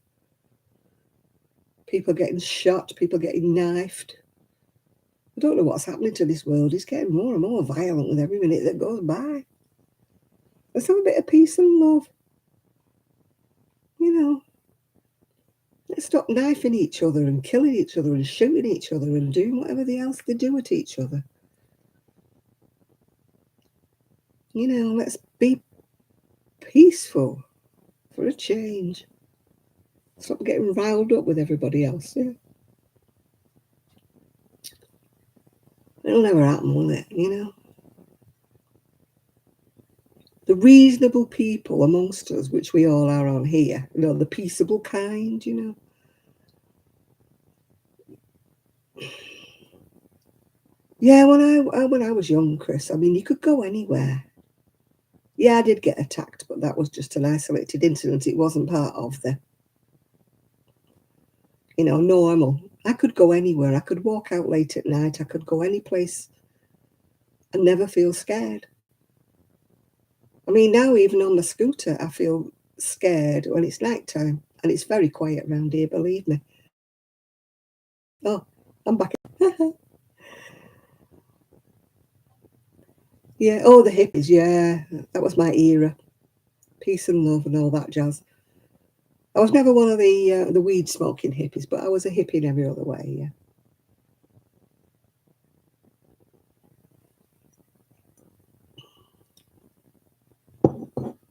Yeah, I loved that hippie era where we all peace and love. Everybody loved each other. We wore flowers in our hair and great big skirts and cheesecloth and everything.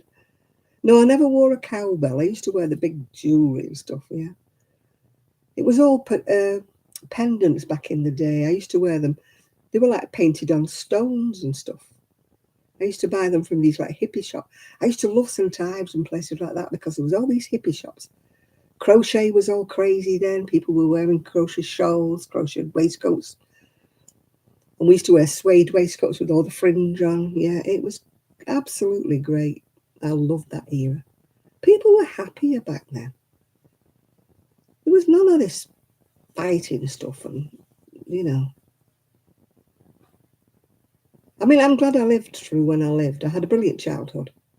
No bullying, no nothing. It wasn't like that back in my day. There might have been a bit of name calling, like, oh, you fatty or four eyes or something like that, but there was nothing. And if you had a fight, then it was a fight between two people, not everybody else joining in.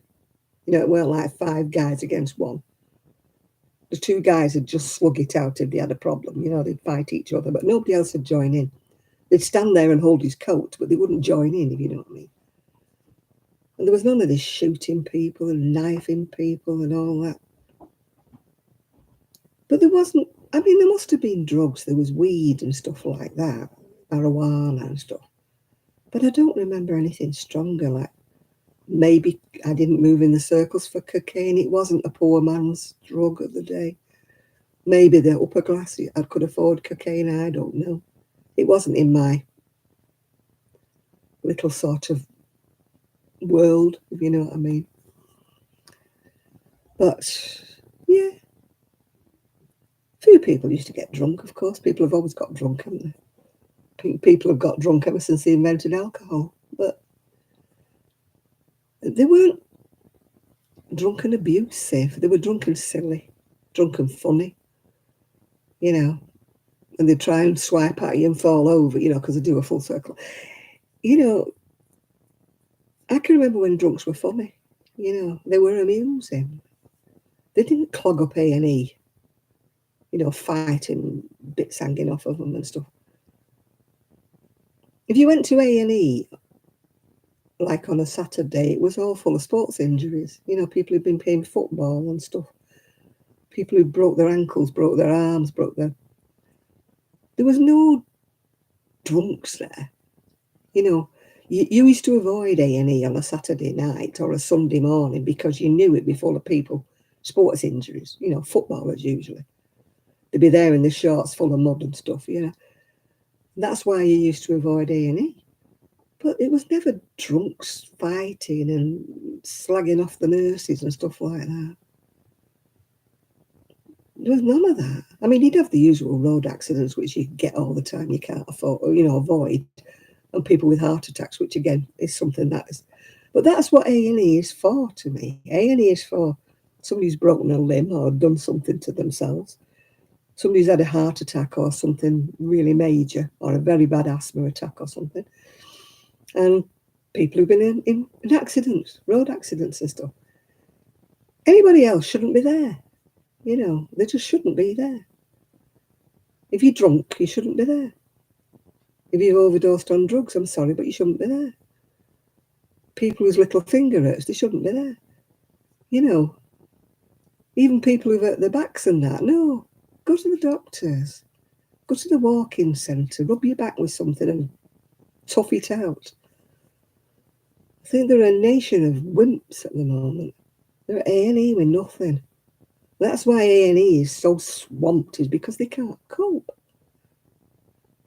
I'd be at the door, me. Strong arm. What's wrong with you? Sore throat, that? No, go away. Flu, go away. You're drunk, go away. You've broken your leg, oh, you can come in. You've had a stroke, you can come in. Anybody else, go away. Yeah.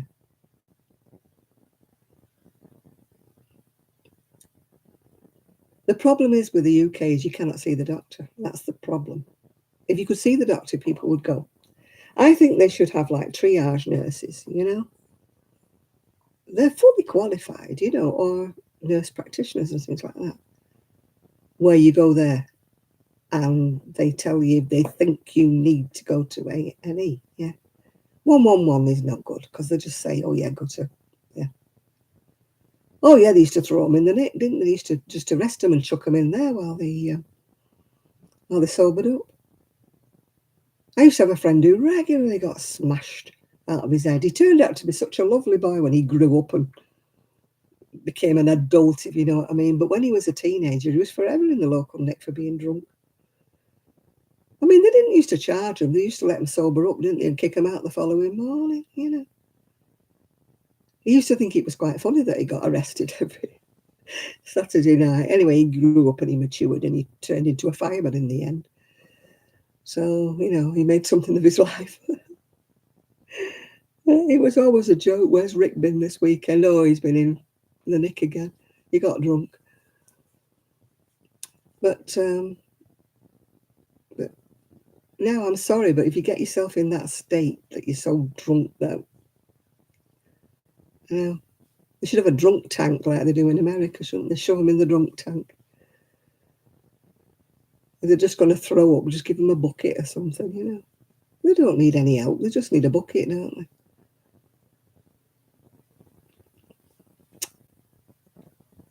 I'm sure as heck. I've never, well, I've been that drunk once in my life, but that was for a reason. I was really angry and mad and I drank too much that night and I really was ill. But I wouldn't have thought about going to A&E. I just spent the night throwing up, you know, vowing never to touch alcohol again, and I didn't for quite a long time, actually. We all do it when you're younger. You all do it. There'll be a few tonight. Off their head. Yeah.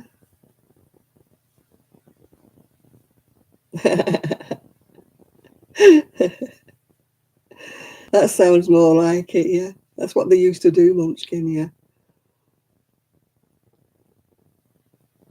But now they're like, I'll fight you, and they're assaulting policemen and they've got knives and stuff, haven't they? You know, thumping police officer, the one. Where's the respect? I mean, you never thumped a policeman, did you? If a policeman got hold of you, you were like, yes, officer. What you say, officer? I'll go quietly, officer.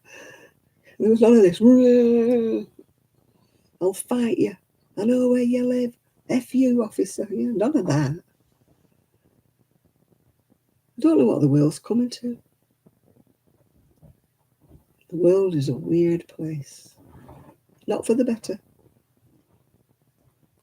Somebody's creaking up our stairs. Our stairs don't have creak. We've got a creaky house. Oh, Rosie's barking. I'm waiting for midnight when the fireworks will start. She'll go bonkers then.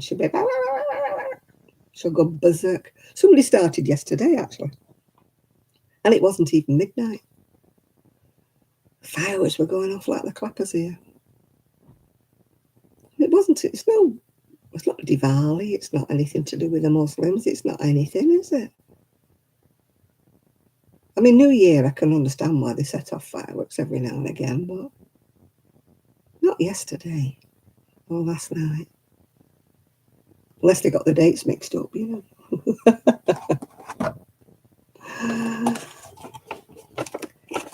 No, I've never been arrested. That's one thing I've never been. Never been even. The only time I've ever been to a police station is to report something. Or to show my driver's license one time because I got stopped. And I didn't have my documents on me. to prove I was taxed insured. It's back before the days, but they can do it all online now. They can tell immediately you're taxed and insured. But in the good old days, you had to if you hadn't got your paperwork with you, you had to go to the police station and produce your MOT and your license and everything. So that's really the only time I've ever been in a police station.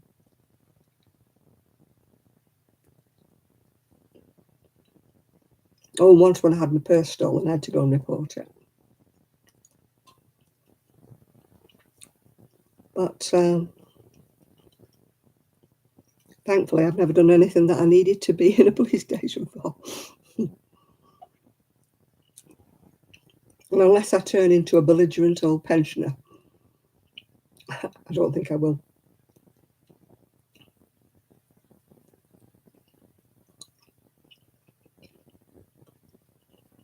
I'm having another date. The only date I'm going to get New Year's Eve.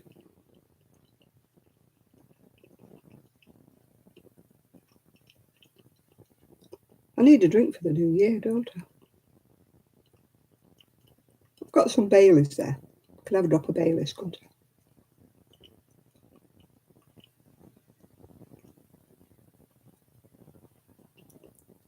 Yeah, I might toast the new year in with a bit of Baileys.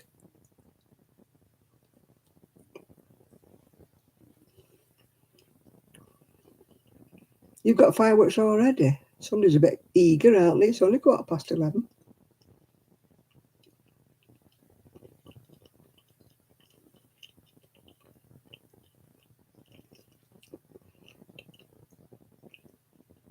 Well, I haven't exactly got Baileys. I've got the cheap version of Baileys, The little version of Baileys, I think it was. It's called Irish Meadow. The taste is the same, and it's about half the price of Baileys, so.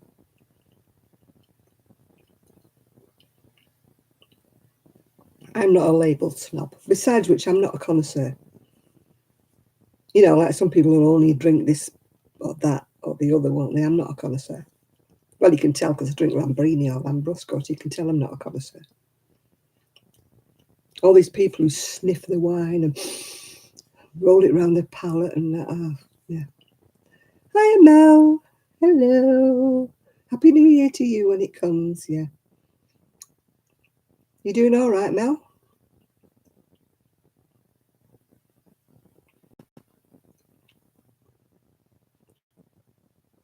Oh, it's not Baileys. This is called Irish Meadow or something. I can't taste the difference, to be honest with you. Yeah, I'm not doing so bad, Mel. We've been poorly all over Christmas, I think they called it the winter flu. So I've got a bad back and chest through coughing, but apart from that, I'm all right. I'm all right mentally. My head's in a good place. My body's, but that's by the by, isn't it? What do you expect at my time of life?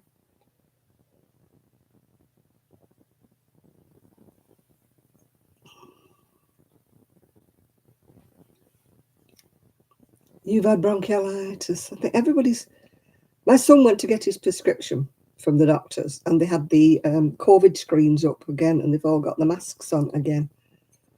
And he said, what's going on? Is it COVID or what? They said, no, it's the winter flu. It's not COVID. Because a couple of the people who've been really, really poorly have tested and they haven't got it. I mean, my grandson-in-law came Boxing Day and he was really poorly. Cough, cough, cough, cough. I mean, I was sat next to him at the dining table, so that didn't help, did it? But he tested, for the COVID, and neither him nor his missus, who was still coughing as well. My granddaughter, yeah. But and also my daughter-in-law and my son, they've tested. I had a cough after my third COVID jab, and I could not shift it. They'll all bear witness on it. I could not shift it. I had it for whenever. So then they want me to have a fourth COVID jab, and I'm like, no. It took me like 6 months to get rid of the cough I had from the third COVID jab, so I'm not in any rush. They tried to tell me it was a coincidence, but I don't believe in coincidences. It only ever got that really bad cough I mean, if you can remember, I had tests.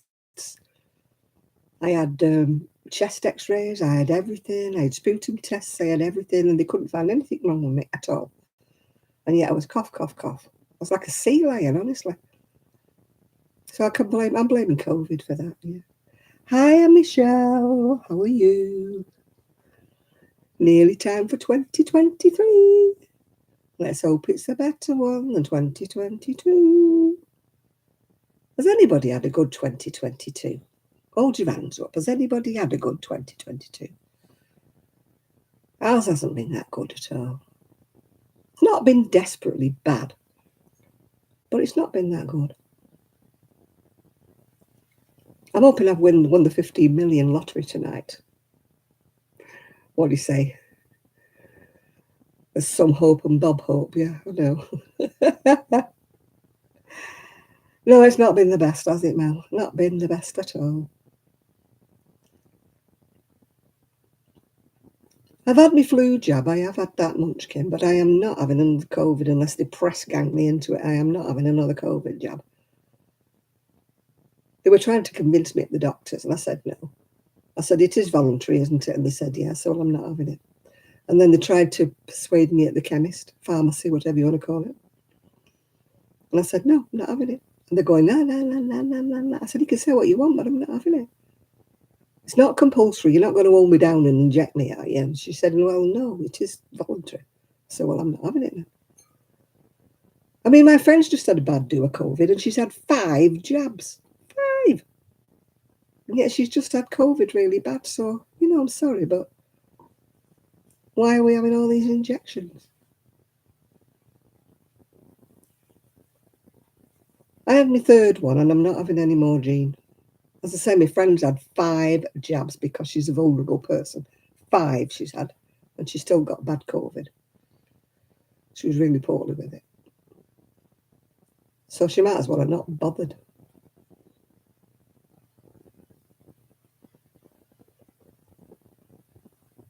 Right, I've got my glass empty ready. I'll pour myself a pseudo Baileys. Yeah, that'd be a good one, wouldn't it?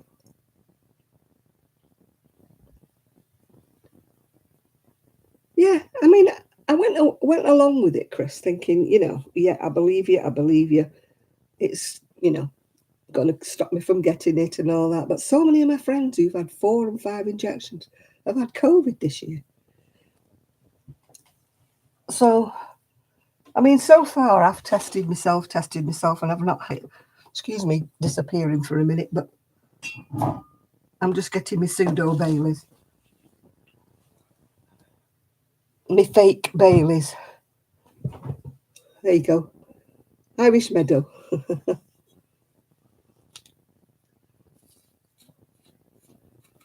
You've had to wait to get your second. I've had 3. Yeah, I've had my flu jab. I've always had my flu jabs. I've had them for about 15 years or so because of my breathing difficulties. Because I have to wear a CPAP machine, I have to have. But touching wood, I've not had flu. Not had flu. I've had COVID, but I didn't have flu. But I had COVID right before they knew what it was. They didn't even know it was COVID. It was query COVID I had. Query. So it's never been on my medical list that I've had it. Yeah. You're in Ireland. Oh, right. Why is it different over there?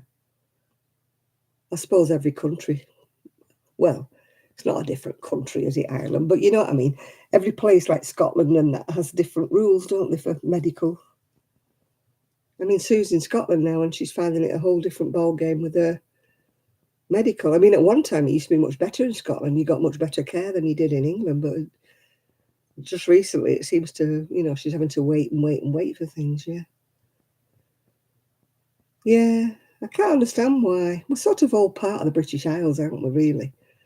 And yet everywhere's different. I mean, Scotland, it used to be the place. If you had anything wrong, you could go to the hospital and you were dealt with in minutes. But Sue's partner, well, husband, I call him, she's been with him about 20 odd years, so she might as well have married him. But her husband, partner, he's been waiting for a spinal operation for 12 months. which, you know, one time in Scotland you wouldn't have had to wait for, not 5 minutes, yeah. Yeah. I call him a husband. I mean, she's never bothered to marry him, but she's been with him that long, he might as well be. You know, I said to her, why don't you get married, Sue? You know, she goes, oh, no, I'm not about getting married. She was married once, yeah.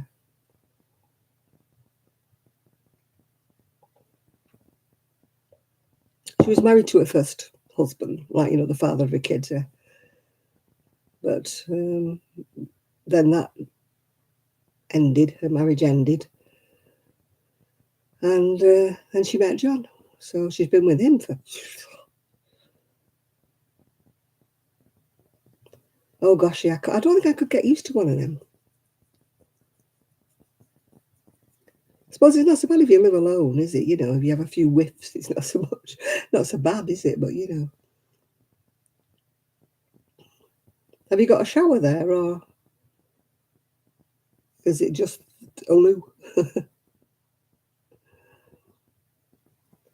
The crocheting is rubbish at the moment, Mel. I've gone right off the crojo, right off it all, yeah. I haven't done anything since before Christmas. I finished off a cardigan the other day, that I've been doing forever and a day. But look how chunky it is. Look how thick it is, and it took me forever to make this. You know, it wants blocking and it wants the buttons sewing on it. But I need to go in the shed to see if I've got any buttons. I know I have in the shed. I only need 4, yeah. Oh, that's not so bad if you've got friends who let you do your laundry, is it? That's what's what worry me about being in a tiny house. Where do you do your laundry?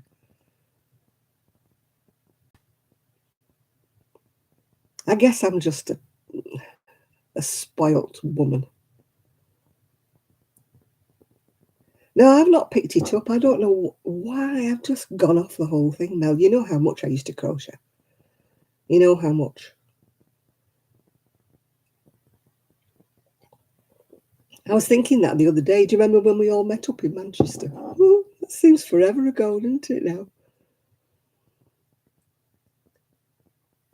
When you got lost along the way and then you finished up having fish and chips because James was hungry.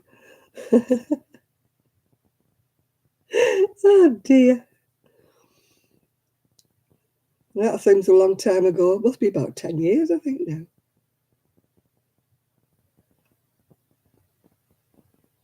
Oh gosh.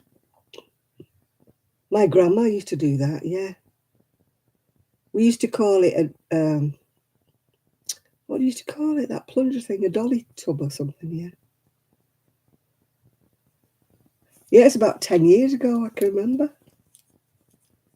It was good meeting up, wasn't it? I think I've still got that wrap thing I bought. Did I buy a wrap? I bought something, didn't I? Those stalls that we went to, yeah.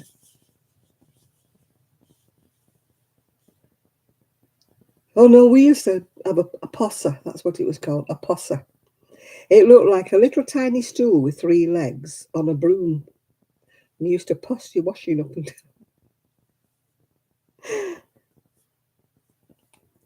Yeah, history lesson, yeah. All the lovely old-fashioned buildings we have in Manchester. I miss Manchester. I must go back. I think I can still get the train when it gets warmer weather and I can get my little folding scooter out and charge it up. I want to go back to the shops in Manchester because it's rubbish here, absolute rubbish here.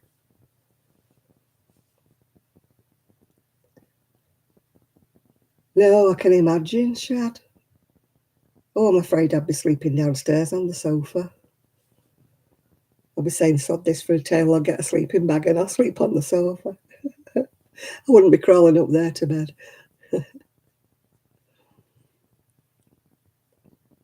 I'll be having a sleeping bag, zip myself in at night.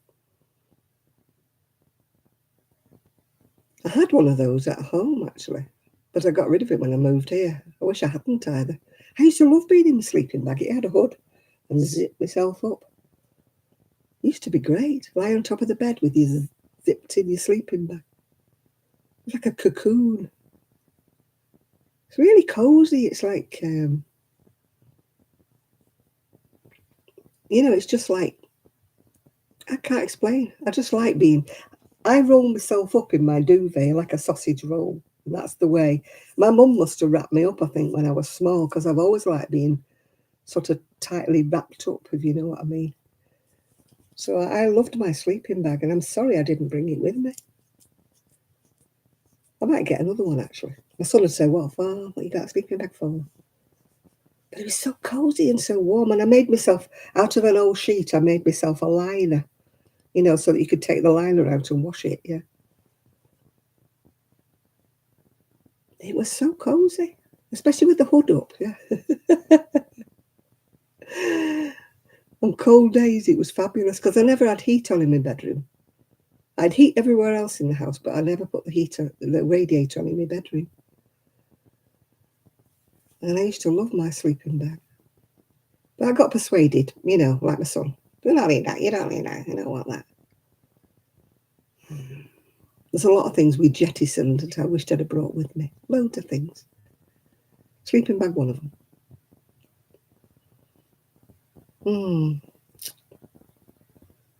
It would be nice, I've got a lovely lounger that's really comfy outside. I paid a lot for it. It's a proper lounger. It's not one of those folded up things. It's a proper lounger. And, I could sleep outside in the summer with a sleeping bag. I would like that. Sleep outside under the stars with a sleeping bag on my lounger. Comfy. Oh, I miss my fans. Not that it's warm here, but it's warm in the other room. I had the overhead fans like the Casablanca ones. Everybody used to laugh and say, oh, God, they're so old-fashioned because they were wooden. Huge, big fans I had in every room. Bedrooms. I had them in each bedroom. I had them in the 2 rooms downstairs. I used to have my Casablanca fans on, yeah. Oh, don't think about spiders. I'd be in my sleeping bag zipped up. They wouldn't get in there. That's one thing we don't get so many of. In my other house, I was always finding big Borises, as I used to call them, big Boris spiders. Here, we're not seeing any spiders, many. I've seen one, I think, the daddy long-leggy thing. But I was surprised there's been no spiders in the shed. Not seen a spider.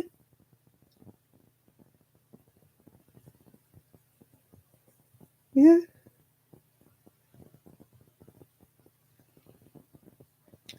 Well, I've always had a dog, haven't I? Well, even though it wasn't my dog, if you know what I mean. It might be the salt. Maybe the spiders don't like the salt. You've not seen any since you got a cat? I've always had a dog of some description wandering around, yeah. And we haven't seen the mouse since. The mouse must have slung its hook. We mustn't leave any food about, so it must have got hungry and disappeared to somebody else's house that leaves food around. Because all our food and stuff's all packed away or got in Tupperwares and stuff. We've got no loose food hanging around or anything. Even the dog's foods, in containers with lids and stuff. So I think the mouse must have got fed up, must have got a bit starved. There's nothing to eat in our house. Because we don't leave there's never a bowl of dog food left. They get fed.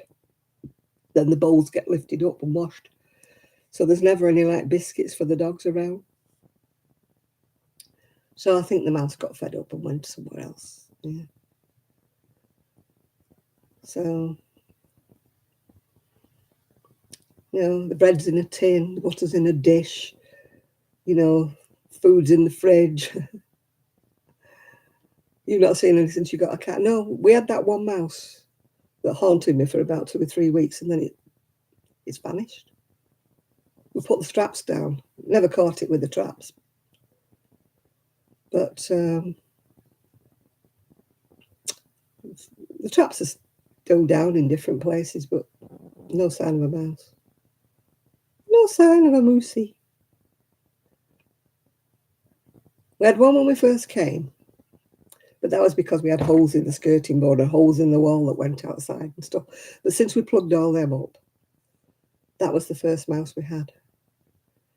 But we used to have conservatory doors wide open, so it's not surprising that a mouse had come in. But I mean, I think Rosie would have chased it out if she'd have seen it. Oh, nobody believed me with the first mouse. No, nobody believed me at all. And we had Poppy then, bless her little socks, and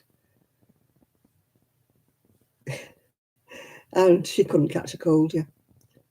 Oh, I remember Gary, yeah. He's a daddy now, blimey. Well, my boy's 53 now.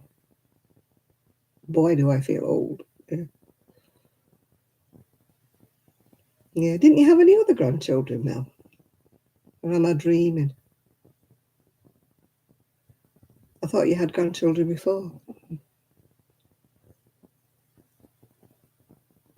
I've got a brain like a sieve. You'll have to forgive me, Mel, if I'm giving you grandchildren you don't have. Oh, you got 9. I thought you had others, yeah. I've got 9 step great-grandchildren. I think I've got 9. So let me count. 1, 2, 3, 4. No, I've only got 6 great-grandchildren, but then I've got 1. I think there's 9 altogether, but they're steps from families, yeah, whatever. So I think I had 9 one time, but I've actually only got 6 from the family.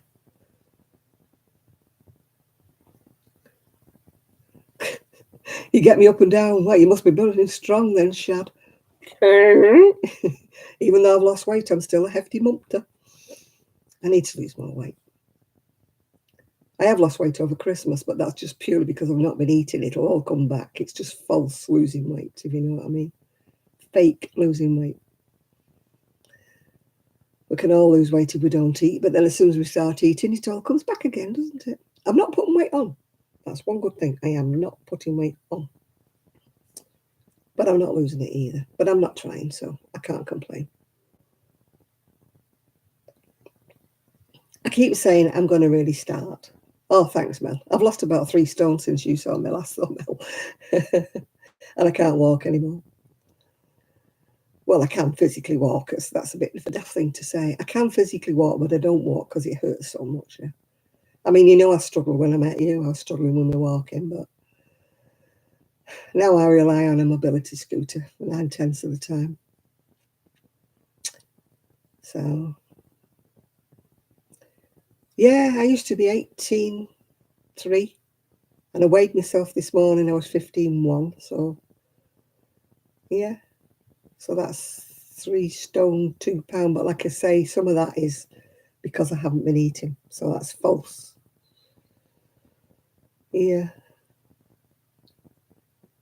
Yeah, I'm doing well keeping it off. I'm just not losing it. Well, I'm losing it, but about a pound at a time, yeah. I think I've lost about a stone since I came here. That's 14 pound if you're in the US. But I'm not eating as much. Oh, here comes my little girl. Hello, sweetie pie. Hello. What are you doing? Are you going out for a wee wee? Off she goes. You're down to under 14, yeah. I'd like to get down to about 11 or 12. I'm being realistic here. I know I'm never going to get back to me 9, 10 stone, whatever I used to be. I'd be happy if I could be happy if I got to 12, actually. I would be really, really happy because it would do my back a whole lot of good, and it would also do my knees a lot of good. Carrying extra weight is no good when you're my age. It really doesn't help, yeah. And I know it, but I cannot go to these Slimming World things, where they go, who's a naughty girl? Then you put a pound on this week. What have you been doing? Obviously, I've been eating. I can't be coping with that when they treat you like you're a little kid. Oh, well done. Jan's lost a pound this week, yeah. Oh, I've lost my boobs. I haven't got any now. I used to have massive boobs. I've got a load of bras now that don't fit me because I could go like that with them. I keep saying I'll take them to the charity shop, but I paid a lot for them and I really get a bit iffy. They weren't cheap bras, if you know what I mean. The bras I paid 30, 40 quid for. But I'm never going to put it back on again, so it's a bit stupid keeping them. They're underneath the bed in my up and over bed. Yeah. Yeah, I suppose I could because they're practically brand new. I think there's a couple of them still got the tags on them. But in fact, I gave my son one because he was dressing up as Freddie Mercury last Christmas. So I gave him one, so it was a padded type bra, even though I didn't want padded ones, but it came and it was padded. So he stuffed some socks in, and put some more elastic on the back, right. So he wore it as Freddie Mercury with a pink top, yeah, and a skirt. I think he got a skirt and a top from charity shop or something. So he went as Freddie Mercury. He had a wig on because obviously he's bald now. So, well, he has got a bit of hair, but he shaves it off.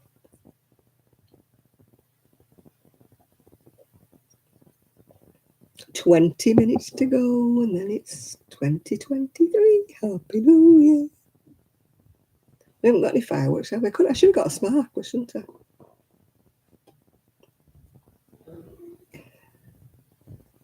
You going now? Happy New Year to you, Mel. Anyway, it's lovely to hear from you. Not heard from you forever and a day. I don't get updates on Facebook of people that I haven't spoken to for a while. I don't know whether anybody else is the same. You get the same old people, don't you, coming on Facebook? You get your other people that you used to speak to, you don't see them at all. I don't know what happens. Anyway, lovely to see you, Mel. Happy New Year. Yeah, 20 more minutes and then it's Happy New Year. As I say, I'm not doing any New Year's resolutions because I never keep them. Oh, my weather warning had just come up as rain and snow.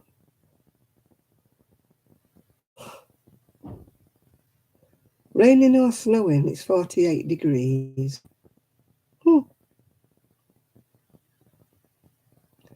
Flooded in Scotland causes a disruption. Oh dear. I hope that's not...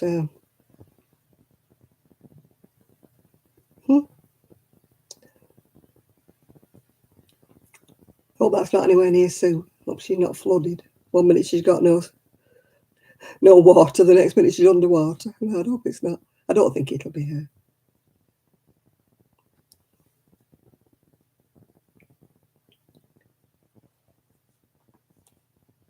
I mean, we had a flood warning here in Fleetwood the other day, but it never did. It never happened.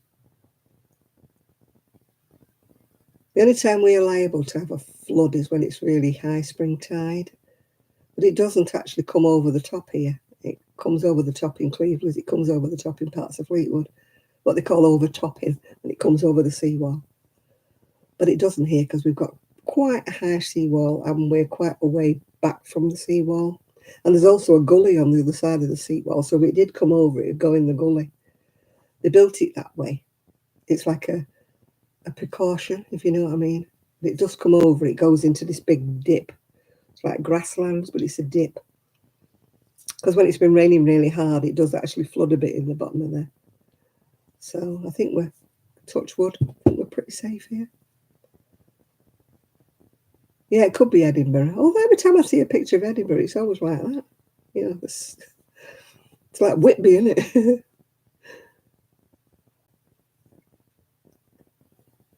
I would love to go to places again like Whitby, St Ives and places like that, but I can't do it now. I couldn't go up the hills anymore. Couldn't go on my scooter, up the little hills and stuff. I mean, I love St Ives. There's nothing I love better than St Ives, but it's all like that or like that. It's the same with Skiathos in Greece. It's all hills and steps. Hills I might manage on a scooter, but steps I've got no chance. Yeah, no chance at all. I'd have to try and walk up with them lugging me folding scooter behind me. There's a lot of places that are off limits for me now, yeah. I'm determined to go on holiday, though, this coming year. I doubt it'll be abroad anyway. I think it will only be in this country. I would love to go to Brighton, but I'd have to find a hotel that was close to everywhere and that was disabled friendly, you know, where I could plug my scooter in and it had lifts, or I was on the ground floor somewhere. I'm sure they must do them. It's just that you pay extra. You pay extra for being single, you know. They penalise you because you're single. And they usually give you the tiniest room ever. It's not like you're in a double room and you're paying double because you... I wouldn't mind paying double if I got a double room, yeah. But, I could well do one of them, yeah. What do they call them? Thingamajiggles, yeah. What do they call them? You always see, like, Cleopatra, don't you, being carried up the stairs. Yeah, I could do one of them. They'd have to be strong men, wouldn't they, with me? They'd have to be gym bunnies.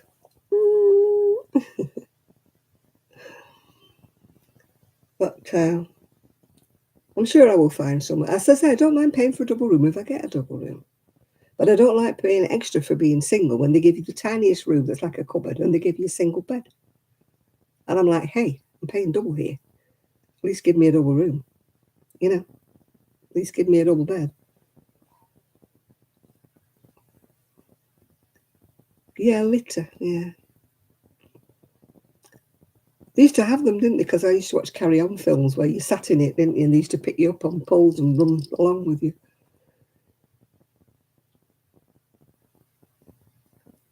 I mean, in London, they have the rickshaws, yeah.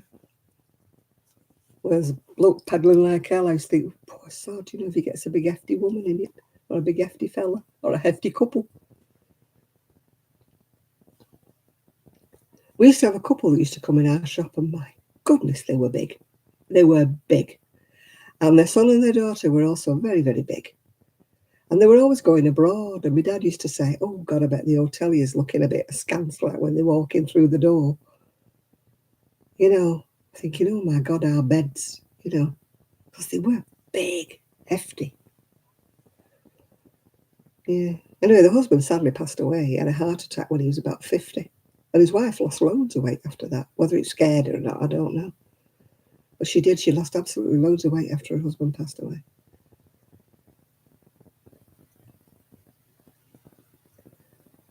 Oh, Esther, yeah. It's not been a good year, has it, 2022? People with COVID, people being sick. We've been sick since Christmas. Well, since before Christmas, actually. We've all been sick. My son and daughter-in-law should have gone to a party tonight, but they haven't gone. My daughter-in-law's coughing for England, and my son said he feels terrible, so he's been in bed all day. I don't think they bothered getting dressed. Oh, my daughter-in-law did, because she went out to get some bread and a pie. But I've not felt like eating. Our Christmas food, luckily we didn't buy loads because there was only the three of us, really. So luckily we didn't buy loads this year, because last year we were eating it till about February, because we were expecting 13 people and everybody got COVID last year, so nobody came. This year we didn't buy so much this year. So I think there's still a bit of turkey left, but I won't eat meat once it's been cooked and it's been there about a week. I won't eat it. I won't touch it. I'm funny that way. I would have made soup with it, like, well, not Boxing Day, but the day after Boxing Day, I would have made soup. But I won't eat the actual cooked meat. Not when it's a couple of days old. I'm funny that way, especially with turkey. Nope. Yeah. Oh, not long now. 12 more minutes to go. Oh. I should have had a sparkler, shouldn't I? And I could have gone, happy new year. Wave the sparkler about. I'm sure you'll hear a load of bangers and stuff. Sure you'll hear that going off. It'll start banging and booming and the dogs will go bonkers. So I'm wide awake though, but I'm going to go to bed when it gets to 12 o'clock. You know, start the new year off as you mean to go on by getting in bed at midnight.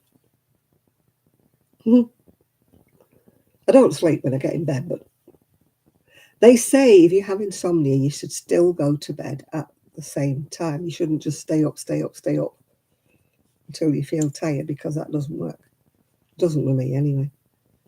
But last night, I think it was 4 o'clock, I was still looking at YouTube videos. I tried my best to get to sleep before then, but hadn't, yeah. So, yeah, we shall see what we shall see.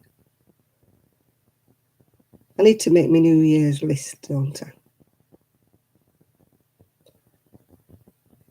Shall I make a long list? It will be. But when you make a long list and then you don't do it, does it make you feel like a failure? It does me. I feel like an abject failure. I don't do things. I put my fries creams over there.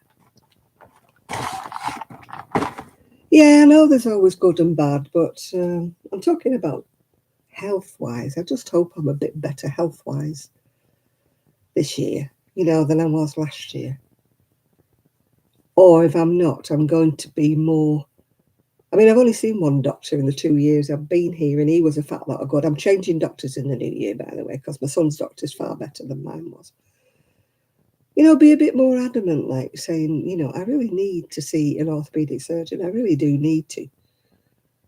I know he can't do any more for me back, but I could get some decent painkillers or something, At least keep it more under control, yeah. You know what I mean? Stop being a martyr. Stop being stupid. Stop saying, oh, well, it's just me back and nothing can be done about it, Start being a bit more, not militant, that's the wrong word, but you know what I mean? A bit more persuasive that they could do something more for me, what they're doing. I must confess, I've not asked them since I've been here, because my doctor was showing me the door when I went in. He had the door open, he was stood up by the door, shoving me out before I'd even got in. So I didn't have any faith in him whatsoever. I'd asked him about painkillers and I told him what I wanted, and he gave me the wrong ones. So I didn't hold any hopes out. Yeah. So my son said, we're not going there anymore. And they messed up my last prescription. They messed it up well style.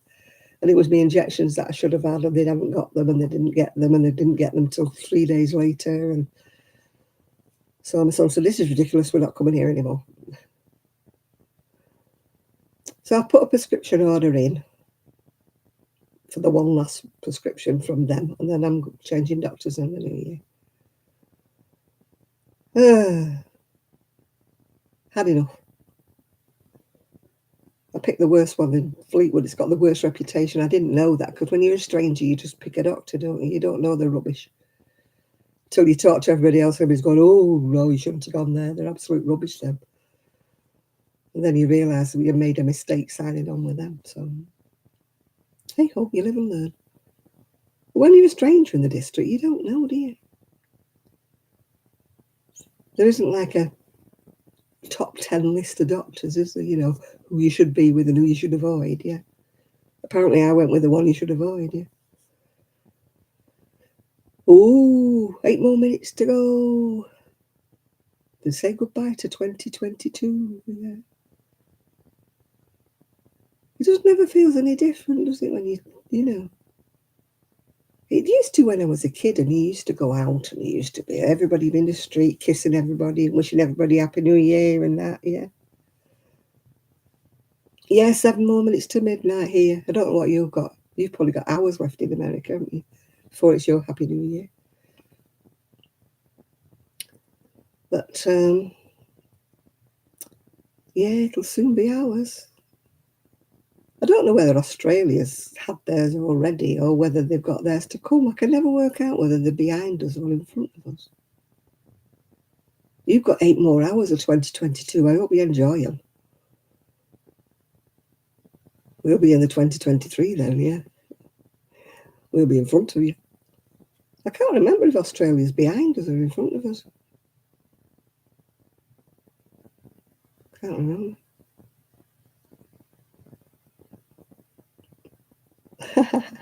You're going out to see if you can get some crazy people falling over. They're probably falling over in Fleetwood.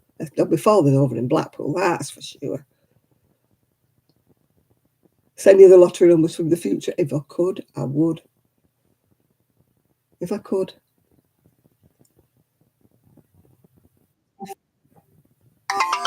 It's 15 million here tonight. Not that I'll get any of it. All I ever win is lucky dips.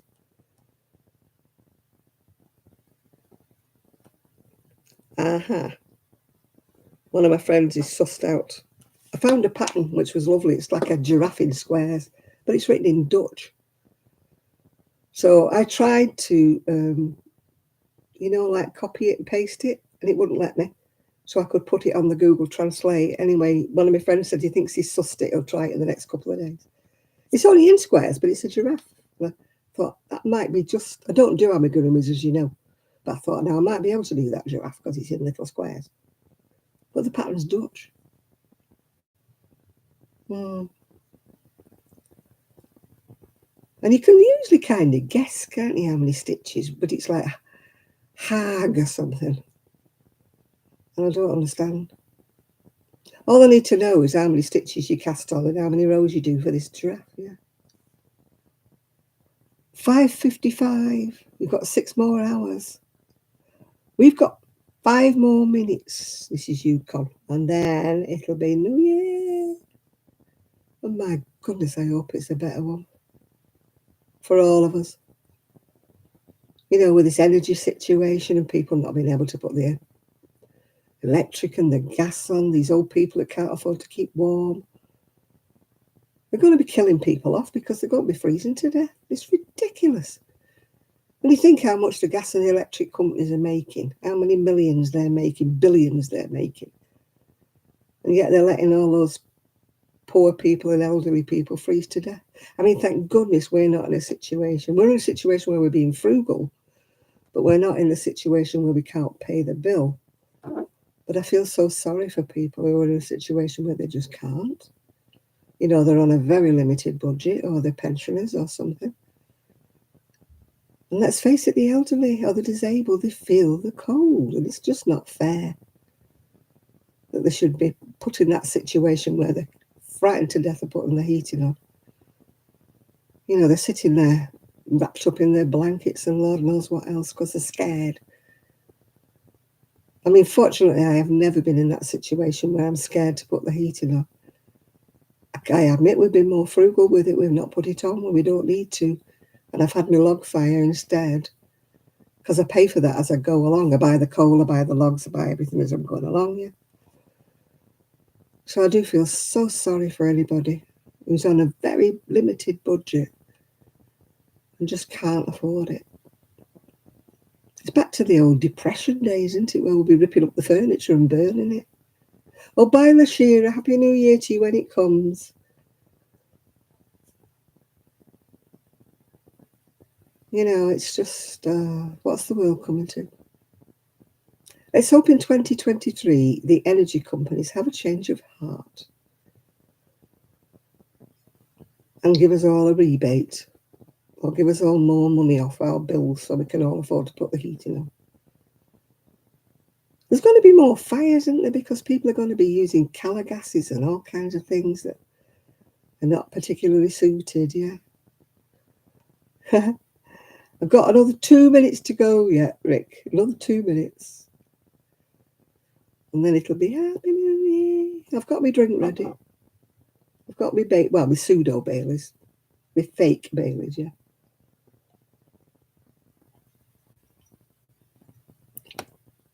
I prefer it in coffee, to be quite truthful, rather than drink it like that.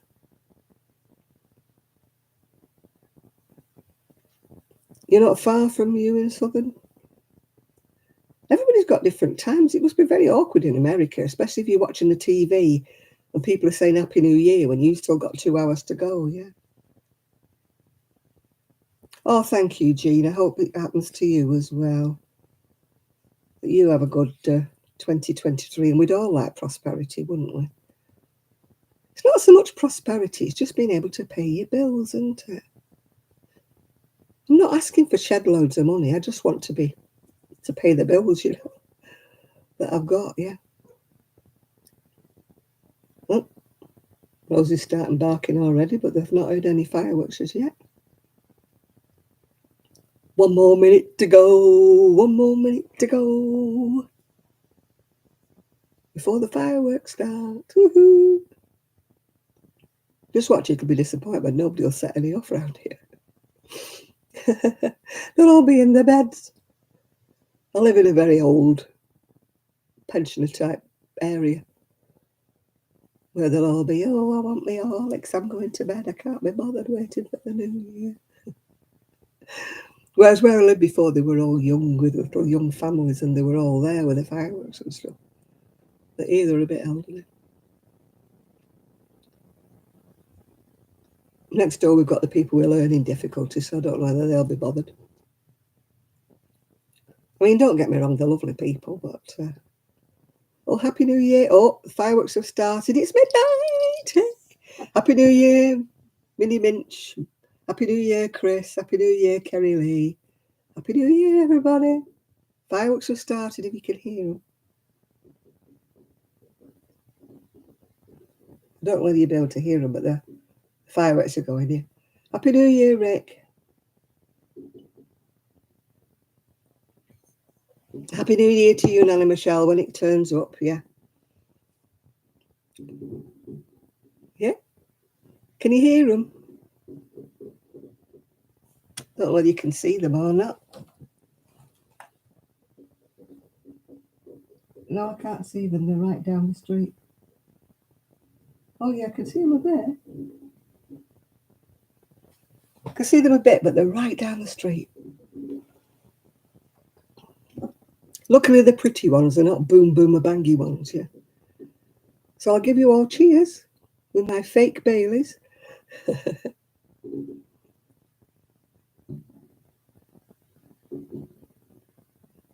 And I should be here next week, God willing.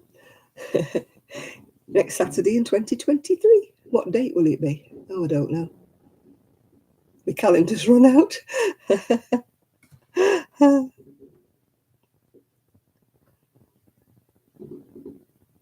The 7th.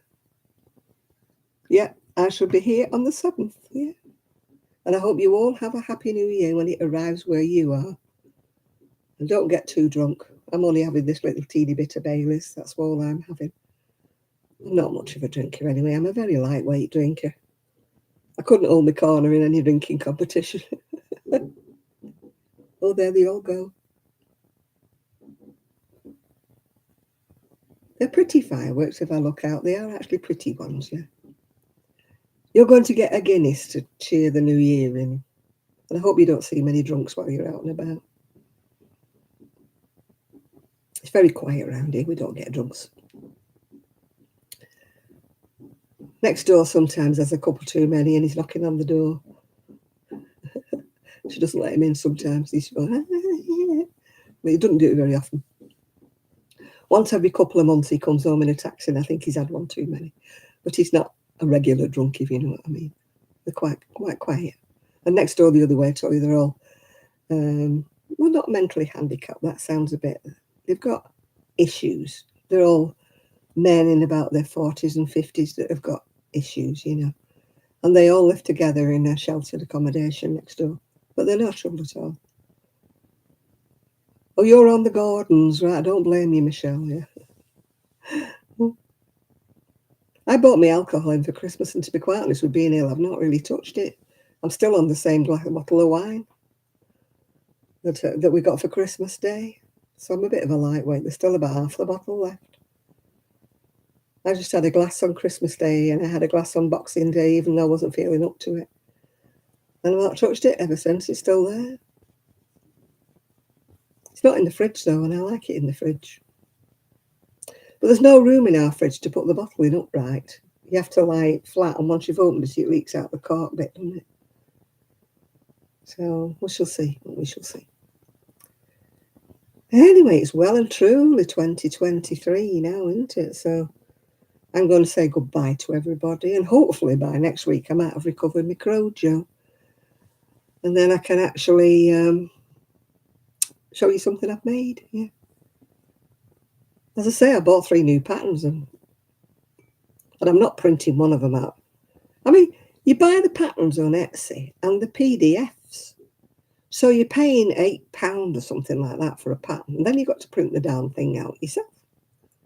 One of those 33 pages, it'd cost me a bomb in printer's ink. I'm not doing that.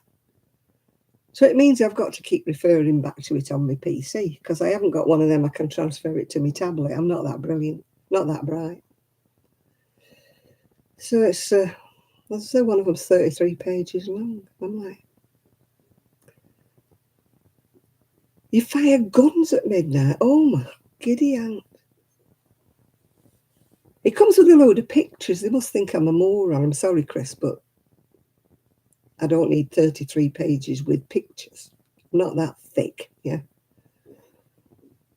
Goodbye, Denise. Goodbye. Happy New Year. Yeah, I do find that with a lot of American patterns. I hate to sound as though I'm getting on about American patterns, but they tell you every row, every stitch count, you don't need to know all of that jazz. And there's a picture. I mean, I'm sorry, but do they think people are absolutely moronic that they can't work it out by themselves? That you have to be told every single row? Makes me so angry. You don't need 33 pages. You don't need all the pictures. You only need a picture if it's an awkward bit where you think people might not understand. You know, if it's a tricky bit of shaping or something, put a picture. But I don't need a full-size picture that takes up half a sheet of A4 paper. I don't need that. I mean, I don't have Office Manager on here now anymore. I used to transfer it all onto Office Manager, and I used to delete all the pictures down to about a postage stamp size and only print. So I used to finish up with about 5 pages or 3 pages to print out. And that's what I used to do. But sadly, yeah, on this PC, the one I've got now, I would have to pay to get Office Manager, and I'm not doing that. I'm not paying. I don't write novels or anything like that.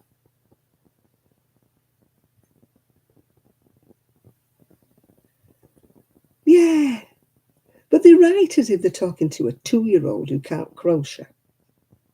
And that annoys me. I'm sorry, but if it's a complex pattern, you should be able to know how to crochet if you're going to buy the darn thing, yeah? And I'm sure it wouldn't be £8 if it wasn't 33 pages long, you know? I like the English patterns that have 4 pages and you're done. Plus you can buy the hard copy, yeah. I'm sick of buying PDFs. Well, that book I just bought recently. Honest to goodness me, that was meant for people of 5 years old who can't crochet. And she's a crochet designer, and she does lots of other patterns, but all her other patterns are PDFs on Etsy. I was waiting for this book to come out because I thought, oh, she's going to put some books in it, some patterns in this book. She did, but all her basic, most perfectly basic patterns. So I'm thinking, oh, I've just paid £16 for this book. I'm with Crochet Rocks. She does these reviews and she's going, we want £18 for a book for amigurumis. No way, I'm not paying that much. And I'm like, I'm with you. I'm really with you. When you think that I used to pay, what, say, £12, £14 for Doris Chan books, and she'd have about 20 really intricate patterns in hers, very good explanations on every one of them. And yet her books, complete books, used to be about £12 or £14. So I object to paying about £16 to £20 for a book that to me is not worth it. That's why I stopped buying magazines now. Some of the magazines are £10. £10 for a magazine. I'm really grateful to Tracy off Crochet Rocks because she does these reviews, you know, of all the magazines. And then if I don't like anything in it, I don't have to buy it. I used to do them. I used to buy every single one. Then I thought, they're going up, they're going up, they're going up. I don't have that kind of money to spend like £30 a month on magazines. When I finished up, I gave most of them away because I didn't keep any because there were nothing that I wanted. So I stopped doing it. When I moved here, I only buy odd ones here and there. I'd rather buy a book. I'd rather pay £16 for a book if there's something in it that I want than pay £10 for a magazine that's full of adverts. It's full of wool reviews of wool I can't afford, you know. And it's the same designers in every book. Tracy said this. Always the same designers in every single magazine. The names keep cropping up and cropping up and cropping up, and you're thinking, there's hundreds of designers in the world. How come you only pick these few every week? And it's the same old hash. As my mother used to say, fashion with vinegar on it. In other words, it was rehashed from a pattern before. The number of patterns I've seen in magazines, and I'm thinking, I've got that pattern. I've got that pattern. They've not designed it. They haven't designed it at all. It's a pattern that's around.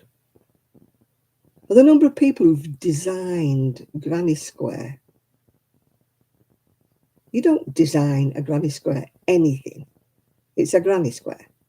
End of story. You don't design anything. This is my latest design. It's a Granny Square, for goodness sake. It's been around since the year dot. I'd far rather buy a boot full of Granny Squares. You know, different designs of Granny Squares. You pay, what, £14, £15 for a book full with like 20 different Granny Squares in or 40 different Granny Squares in. You don't need a pattern. You just don't. You don't need to pay somebody who's designed a pattern. You know, they haven't. And the number of times I look at things and think, my God, I made that 20 odd years ago. It's not new. That's not the latest trend. That's like old times with vinegar on, as my mother used to say. My mum used to say, if you sit around long enough, the fashion from the whatever will come right back round again. I'm still waiting for the days when women used to dress like women and they wore dresses. And they looked pretty. I'm still waiting for that design to come around. Not grunge. Dungarees that look like you're just a plumber. No, I want fashion to, you know, like the big designers, like, you know, Christian Dior, people like that whose designs were classic. And Chanel, I mean, gosh, Chanel and stuff. Oh, Happy New Year, Susan. Happy New Year. Yeah, slacks, and especially slacks with pockets, which are never in ladies' trousers. Ladies' trousers never have pockets. Why? Guys got pockets. Oh, God, women don't look like women anymore. I'm very sorry, Rick, if I don't sound. They're scruffy. I know it's a generational thing, but they're scruffy. They go out in the evening in something that I wouldn't mop the floor in. Yeah. I like people to dress up. I like people to wear something different when they're going out. What did you miss? You missed us saying Happy New Year, Jane. Happy New Year to you. Yeah, I don't like them going out looking like they're going to go as a cleaning job, you know. Or, you know, they go out looking like tarts. I'm sorry, but they do. Then they wonder why men don't respect them. But when you go with all your goods on display, what do you expect, you know? A bit of mystery in your life. Keep the men interested. You don't shove it all out there on display. Yeah, you do live in confusing times, but people used to get dressed up. They used to make an effort. Now nobody makes an effort. They just go out in the same old junk they wear all day long. And half of it doesn't look as though they've washed it. You know, I think, oh, God, have you got no pride? You got no pride in yourself. I'm sorry, but when I go out, I do try and make a bit of an effort, yeah. Yeah, my friend used to go to work and she said she never got promotion. I said, you go to work looking like you're the cleaner. I said, you've got a decent job, you've got a nice job, you go in an office, why do you look like you're a cleaner? And she goes, do I really? I said, you do, honest to God, you look as though you're going to go a mop and bucket out. You don't look like somebody with a responsible job that's dealing with people. You look as though you should be mopping the blooming floor. I said, make a bit of an effort. I said, you can go to Primark, you can get something pretty, get a blouse on, get something nice on. Yeah, I agree, it's a generational thing, but it's sad. I wish it had turned back around again. I wish the fashion would change into making more of an effort, yeah. You know, but she did, she was wandering into work looking like the cleaner, yeah. I said, surely not everybody looks like you. Surely they wear skirts, they wear blouses and shit. Oh, yeah, they do. I said, well, why do you go to work looking like you've fallen out of bed then? So make an effort. My old boss used to say, dress to the position you wish to attain, not the position that you have. And it worked with me. People always used to defer to me like I had a higher standing than I always did. Because they look at you, they see the way you're dressed, and they immediately think you're a supervisor, you're whatever. You know, they automatically think you're higher up than what you actually are. Oh, are they all scruffy at your work? Oh, how awful. I would be a rebel. I would still go dressed up. I would still wear something pretty and something nice, and I would still go into work looking like that. I wouldn't dress down. It still wouldn't bother me, Rick. I would still dress the way I wanted to dress. I wouldn't dress down just because other people did. Just because other people were scruffing about in jeans and tatty old trainers, I wouldn't do it. I have to be me. You know, that's why I dress the way I do. People say, why do you dress up every day? I think about what I'm going to put on every day. Everything's got to coordinate. Everything's got to, yeah. It gives me pleasure to put something pretty on, put something nice on, to make some effort. I could be never going out the door, but I would still do the same thing. I still go through the wardrobe every morning and decide what I'm going to wear, decide which cardigan I'm going to wear, even which colour tights I'm going to wear, even though I'm not going anywhere. Yeah, it makes me feel good. It's just the way I'm built. The way I'm built is it makes me feel good to get dressed up. I feel dreadful if I was in a pair of tracky bottoms and a t-shirt. I just wouldn't be me. I'd just be lying to myself. I wouldn't be me. I've got to have something on that's nice, yeah. I don't have best things at all. I don't have anything that's for best. I just wear things, yeah. It's like that. I mean, why did I buy myself that bag? I'm not going anywhere. I'm not doing anything. I'm not trying to impress anybody. But I just wanted that bag, and I will wear that bag, and I will use that bag. I don't care if I'm only going up the road. If I'm only going to the shop, I will still use that bag because it would make me feel good. Yeah. Oh, hi, Lulu. It's the same. I've got those beautiful embroidered jackets. I don't keep them for best. If I'm going to the supermarket or whatever, I will put one on. I will put my embroidered jackets on. People say, oh, what a beautiful jacket, but I wouldn't be able to wear that. I'm saying, why not? Why not? Oh, I couldn't wear that. That would have to be a special occasion. I said, no. At my age, there's no special occasions. You don't wait for a special occasion. You'd wait forever. There isn't one. You just wear it. God, if I waited while I was going out, I'd never wear anything. You know, if I waited for going to a party, going out to dinner, if I waited for that, my goodness, I'd be very lonely and very lost. But no, I put something on nice. It doesn't bother me if the people I'm with don't. That doesn't bother me at all. If they turn up looking scruffy, it doesn't bother me at all. As long as I am dressed as I want to dress. Yeah. So I'm going to make myself some new fancy clothes. Well, cardigans and stuff. I've got loads of dresses. But that doesn't stop me. I'll probably buy a couple more dresses this summer. Get rid of some of the ones I've got and get some new ones, yeah. But it's always dresses. I always wear dresses. Or if I wear trousers, I've got to have a nice top that goes with them. Definitely no tracky. I don't own tracky bottoms, and I don't own a pair of jeans either. Yeah. Anyway, I'm going to go now. So Happy New Year to all of you. And the ones of you who haven't got a Happy New Year yet, Happy New Year when it arrives. And I will see you all next Saturday, all being well. You know, provided my cough doesn't take me off, yeah.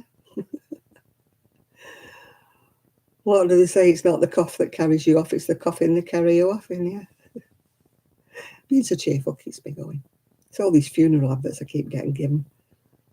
You know, pay for your funeral right now, yeah. No, I ain't going anywhere. Right. Bye, everybody. Happy 2023, and the fireworks are still going, and surprisingly enough, Rosie's not barking. So bye, everybody. Bye now.